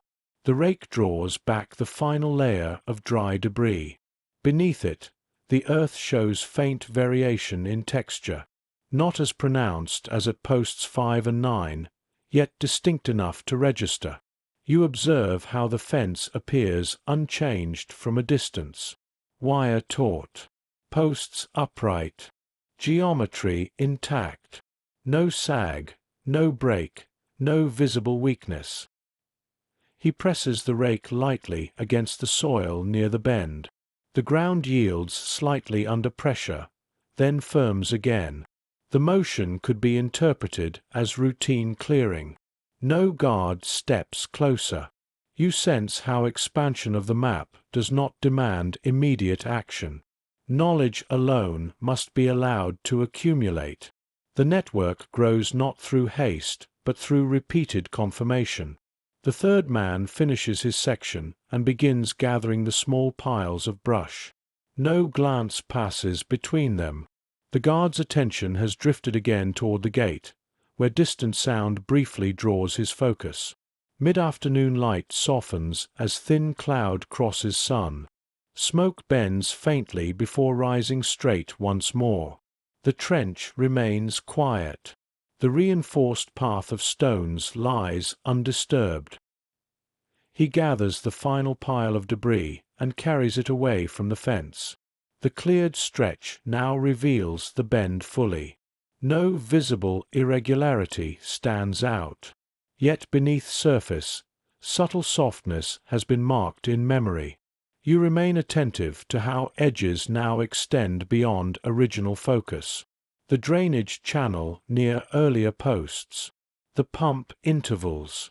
The storage orientation. The ration distribution. Now this bend at the outer stretch. The signal to halt arrives at its usual hour. Tools are gathered and counted. Lines reform in the yard. Numbers pass down the rows without interruption. He stands within alignment, breathing evenly. From tower height, the day has been ordinary. Brush cleared. Counting completed. Smoke rising. Yet beneath visible repetition, the map has widened. The system within the system now accounts for more than a single segment of fence. It has traced edges outward, quietly and without spectacle. You remain in the yard as evening light fades, aware that organized resistance has matured into patient cartography. The geometry above remains firm, but beneath it, the edges of the map now extend farther than before. The weight of what is known. Dawn returns under a sky clear and indifferent. The yard assembles as it always has. Lines form. Counting begins. Numbers travel down the rows without interruption. No voice trembles. No discrepancy appears. He answers in steady tone. Nothing in posture suggests the widening map beneath routine. Dispersion remains intact. The third man stands near the far end of another column. The one from the storage shed occupies a middle position today. You observe how the camp appears complete in its order. Smoke rises straight upward. The trench lies firm and deep. The drainage channel runs clean along the fence. The reinforced path of stones holds steady beneath passing feet. Work details are assigned. Today his line is directed toward routine sweeping of the central yard. The task appears minor and repetitive, requiring slow, visible motion across open ground. He takes a broom and begins moving dust toward one side. The bristles scrape lightly across compacted earth. The motion is deliberate and unhurried. The guard stands at moderate distance, scanning broadly rather than focusing on detail. You remain attentive to the open space of the yard. There is no cover here, no shelf to adjust, no garment to fold, no crate to turn. The geometry is exposed and symmetrical. He sweeps toward the reinforced path. The stones placed days earlier lie firm and even. The bend in the fence is visible from this vantage point, though distant. You sense how the weight of knowledge now presses without outlet. Soil softness at multiple posts. Guard intervals measured. Patrol timing recorded. Pump cadence tested. Crate orientation aligned. Names spoken. Edges widened. All of it held beneath routine. He pauses briefly at the edge of the drainage channel. The pause is no longer than required to redirect dust away from its shallow course. The guard does not move closer. You observe how no opening presents itself. The guard's intervals remain shortened. Patrol timing at night remains steady. The yard offers no distraction, no shadow, no lapse wide enough to test. Mid-morning light sharpens the compound. Smoke appears pale against bright sky. The trench edges cast crisp shadows. The fence gleams faintly. He resumes sweeping. Dust gathers in thin ridge along the yard's edge. The motion repeats without variation. You sense how the map now feels complete within its boundaries. There is little more to confirm. The network spans positions. Knowledge rests in memory. Rehearsal has proven coordination. And yet, the moment does not come. We remain here in the open yard, where the weight of what is known presses quietly against a system that offers no immediate fracture. Afternoon descends with the same clear indifference. The yard has been swept into quiet order. Dust lies in narrow ridges along the edge, gathered neatly beside the trench and near the reinforced stones. From a distance, the ground appears cleaner, more uniform. He moves slowly across the open space with the broom. The motion is repetitive and exposed. No cover shields the act. No object conceals variation. The guard stands closer than before, boots firm in the dust, gaze steady and deliberate. You observe how exposure alters condition. In the storage room, labels could turn without notice. At the fence, soil could yield subtly beneath shovel. At the pump, contact could hide within sound. Here, the yard offers nothing but openness. He redirects a thin line of dust away from the drainage channel. The movement is necessary and ordinary. It lasts no longer than required. The guard does not shift position. You sense how readiness without opportunity becomes its own discipline. The map is complete. The edges have been traced. The network has matured. Yet action remains suspended within geometry that does not loosen. Mid-afternoon light softens slightly as sun angles lower. Smoke rises in pale column. The trench remains undisturbed. The fence stands taut and unbroken. He sets the broom aside briefly and straightens his back. From this vantage point, he can see the bend in the fence, the reinforced path, the pump, the barracks. Each location holds fragment of structure built quietly over weeks. Nothing in the yard reveals it. The guard calls for completion. The brooms are gathered and counted. Lines reform in the yard. Numbers pass down the rows in steady cadence. No discrepancy interrupts the count. He stands within alignment. From tower height, the day has been simple. Sweeping completed. Counting observed. Smoke rising. Yet beneath the visible order, the weight of what is known presses heavily. The third observational pass, organized resistance within total institution, has matured fully. It holds map, cadence, trust, rehearsal, and now it holds restraint. Inside the barracks tonight, perhaps no whisper will pass. There is little more to add. The structure has reached its limit within these boundaries. You remain in the yard as evening light withdraws from stone and wire, aware that the geometry above still governs every visible line. But beneath it, knowledge now rests like a coiled force, patient and waiting. The weight of seeing.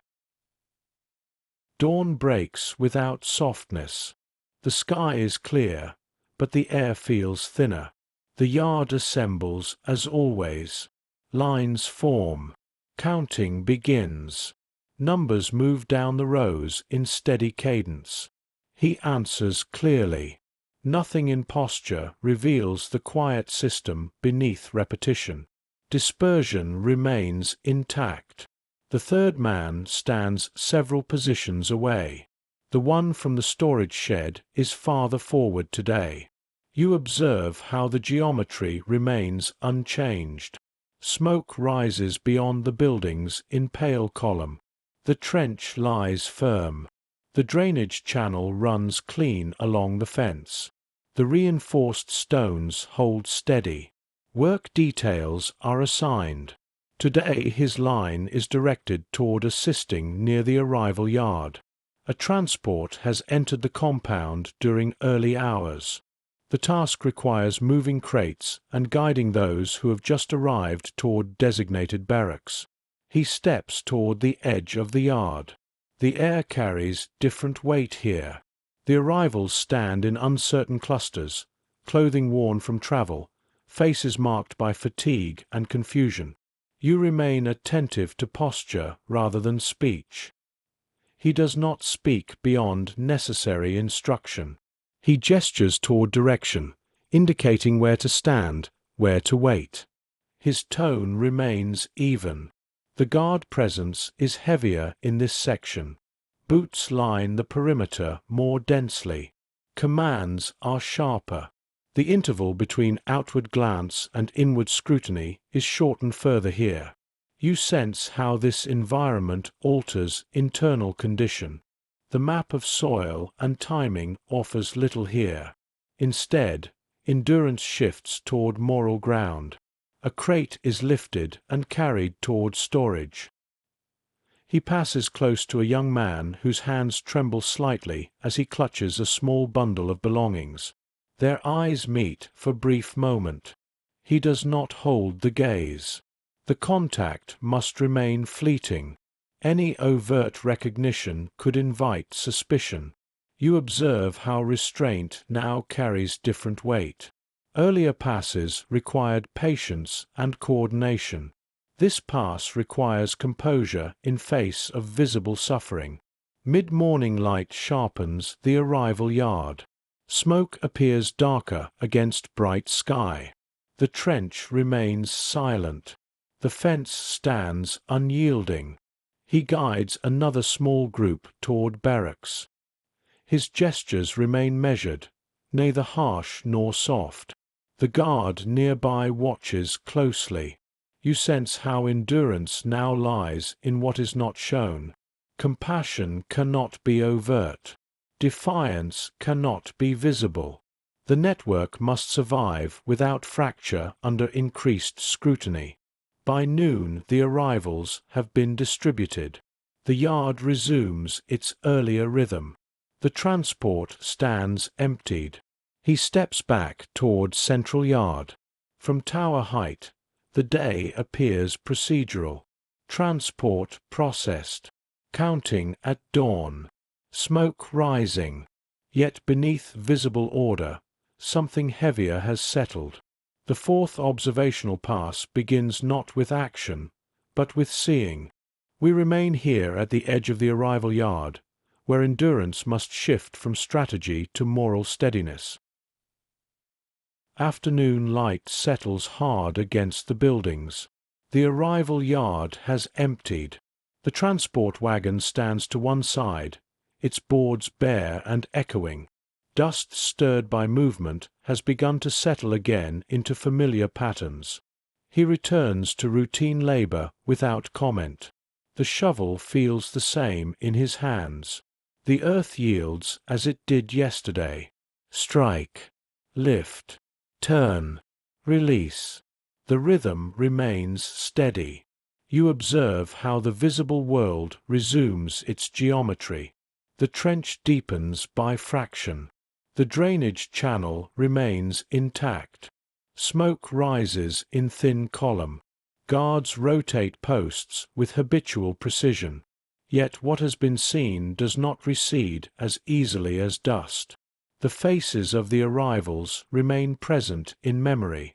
The trembling hands. The brief meeting of eyes. The confusion not yet shaped into understanding. He smooths the edge of the trench. The motion is controlled and measured. No outward sign betrays internal weight. You sense how this pass demands different discipline. Not coordination, not mapping, but endurance of awareness without collapse. A guard steps closer to inspect depth. He halts and stands upright, shovel grounded. The guard tests the trench with his boot and nods before moving away. The rhythm resumes. Mid-afternoon heat presses down. Smoke grows faint against bright sky. The reinforced path of stones holds firm beneath passing feet. He glances once toward the barracks where arrivals were taken. The glance lasts no longer than any other casual shift of attention. It is neither prolonged nor searching. You observe how compassion must exist beneath neutrality. The network cannot extend overtly to every new arrival. Structure must be preserved. Knowledge must be safeguarded. Yet seeing cannot be undone. The signal to halt arrives at its usual hour. Tools are gathered and counted. Lines reform in the yard. Numbers pass down the rows without interruption. He stands within alignment. From tower height, the day remains procedural. Transport processed. Labor completed. Counting precise. Yet beneath visible repetition, moral endurance has entered the system. The network now carries not only map and cadence, but weight of witnessing. Inside the barracks tonight, silence may hold more than strategy. It may hold grief restrained into stillness. You remain in the yard as evening light withdraws from trench and fence, aware that resistance within such a place is not only action deferred, but humanity preserved in quiet form. The geometry above remains intact. But beneath it, seeing has changed the structure once more.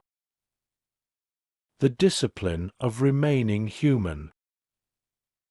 Night gathers with unusual stillness. The barracks holds its layered quiet beneath beams darkened by smoke and time. The lamp near the door burns low but steady. Outside, the patrol resumes its circuit with familiar cadence. Boots strike wood. Pause. Retreat. He lies awake longer than usual. The faces from the arrival yard return in memory, not as spectacle but as presence. The trembling hands. The uncertain posture. The brief meeting of eyes. You observe how memory lingers without invitation. The arithmetic of patrol intervals continues inwardly. Count the steps from the far end of the row. Count the pause outside the door. Count the retreat. The rhythm steadies thought. A whisper begins near the lower bunk. Not a name tonight. Not a signal. A simple question, barely formed. How many? He does not answer immediately. The question does not seek number of arrivals. It seeks measure of endurance. How many days must remain like this? How many more transports? You sense how such questions carry danger. Speech must remain sparse. Words must not gather into lament loud enough to travel beyond bunks. He answers with one word. Enough. The word does not imply sufficiency of suffering. It implies sufficiency of resolve. You observe how restraint now shapes even consolation. The whisper fades. Silence returns. The patrol pauses outside the door and shifts the handle slightly before continuing on. He closes his eyes briefly. The map remains intact. The network holds its quiet architecture. The system within the system breathes beneath visible order. Yet moral endurance now demands more than coordination. You sense how humanity must be practiced deliberately here. A crust of bread saved for another. A position adjusted to allow rest for someone weaker. A glance of acknowledgement offered and withdrawn.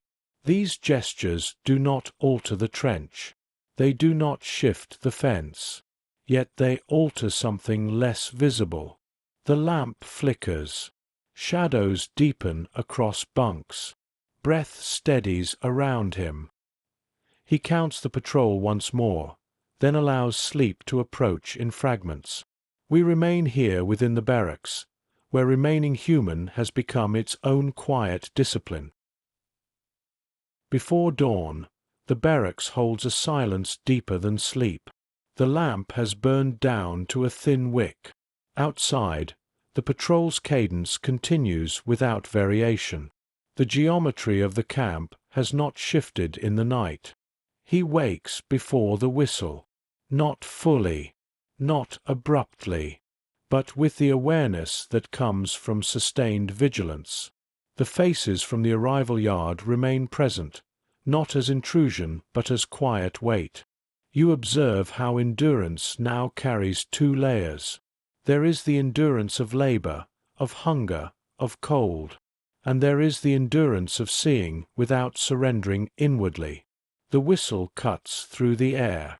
Men rise in practiced sequence. Blankets fold. Boots find ground. The barracks empties into pale light. He steps into the yard. Counting begins. Numbers move down the rows without interruption. No voice trembles. Smoke rises in thin column against the early sky. The trench lies firm. The drainage channel remains smooth. The reinforced path of stones holds steady. You sense how visible order persists relentlessly. Work details are assigned. Today he is directed again toward the trench. The shovel returns to his hands. Strike. Lift. Turn. Release. The rhythm resumes as though nothing has shifted. Yet beneath the motion, something has. He notices a man from the recent transport positioned 2 rows away. The man's posture is uncertain but upright. The alignment holds. No glance lingers long enough to draw attention. You observe how humanity must now move within structure without breaking it. A slight adjustment in stance to block wind. A half step that allows another to steady himself. A crust of bread broken discreetly later in the day. These gestures remain invisible to towers. Mid-morning light strengthens. The guard inspects depth of trench and moves on. The interval between his glances remains consistent. No opening widens today. He smooths the trench edge with measured care. The earth responds as it has every day before.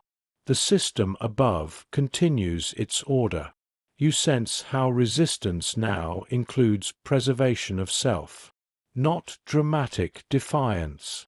Not overt sabotage. But refusal to let the geometry define the entirety of one's interior. The signal to halt arrives at its usual hour. Tools are gathered and counted. Lines reform in the yard. Numbers pass down the rows without interruption.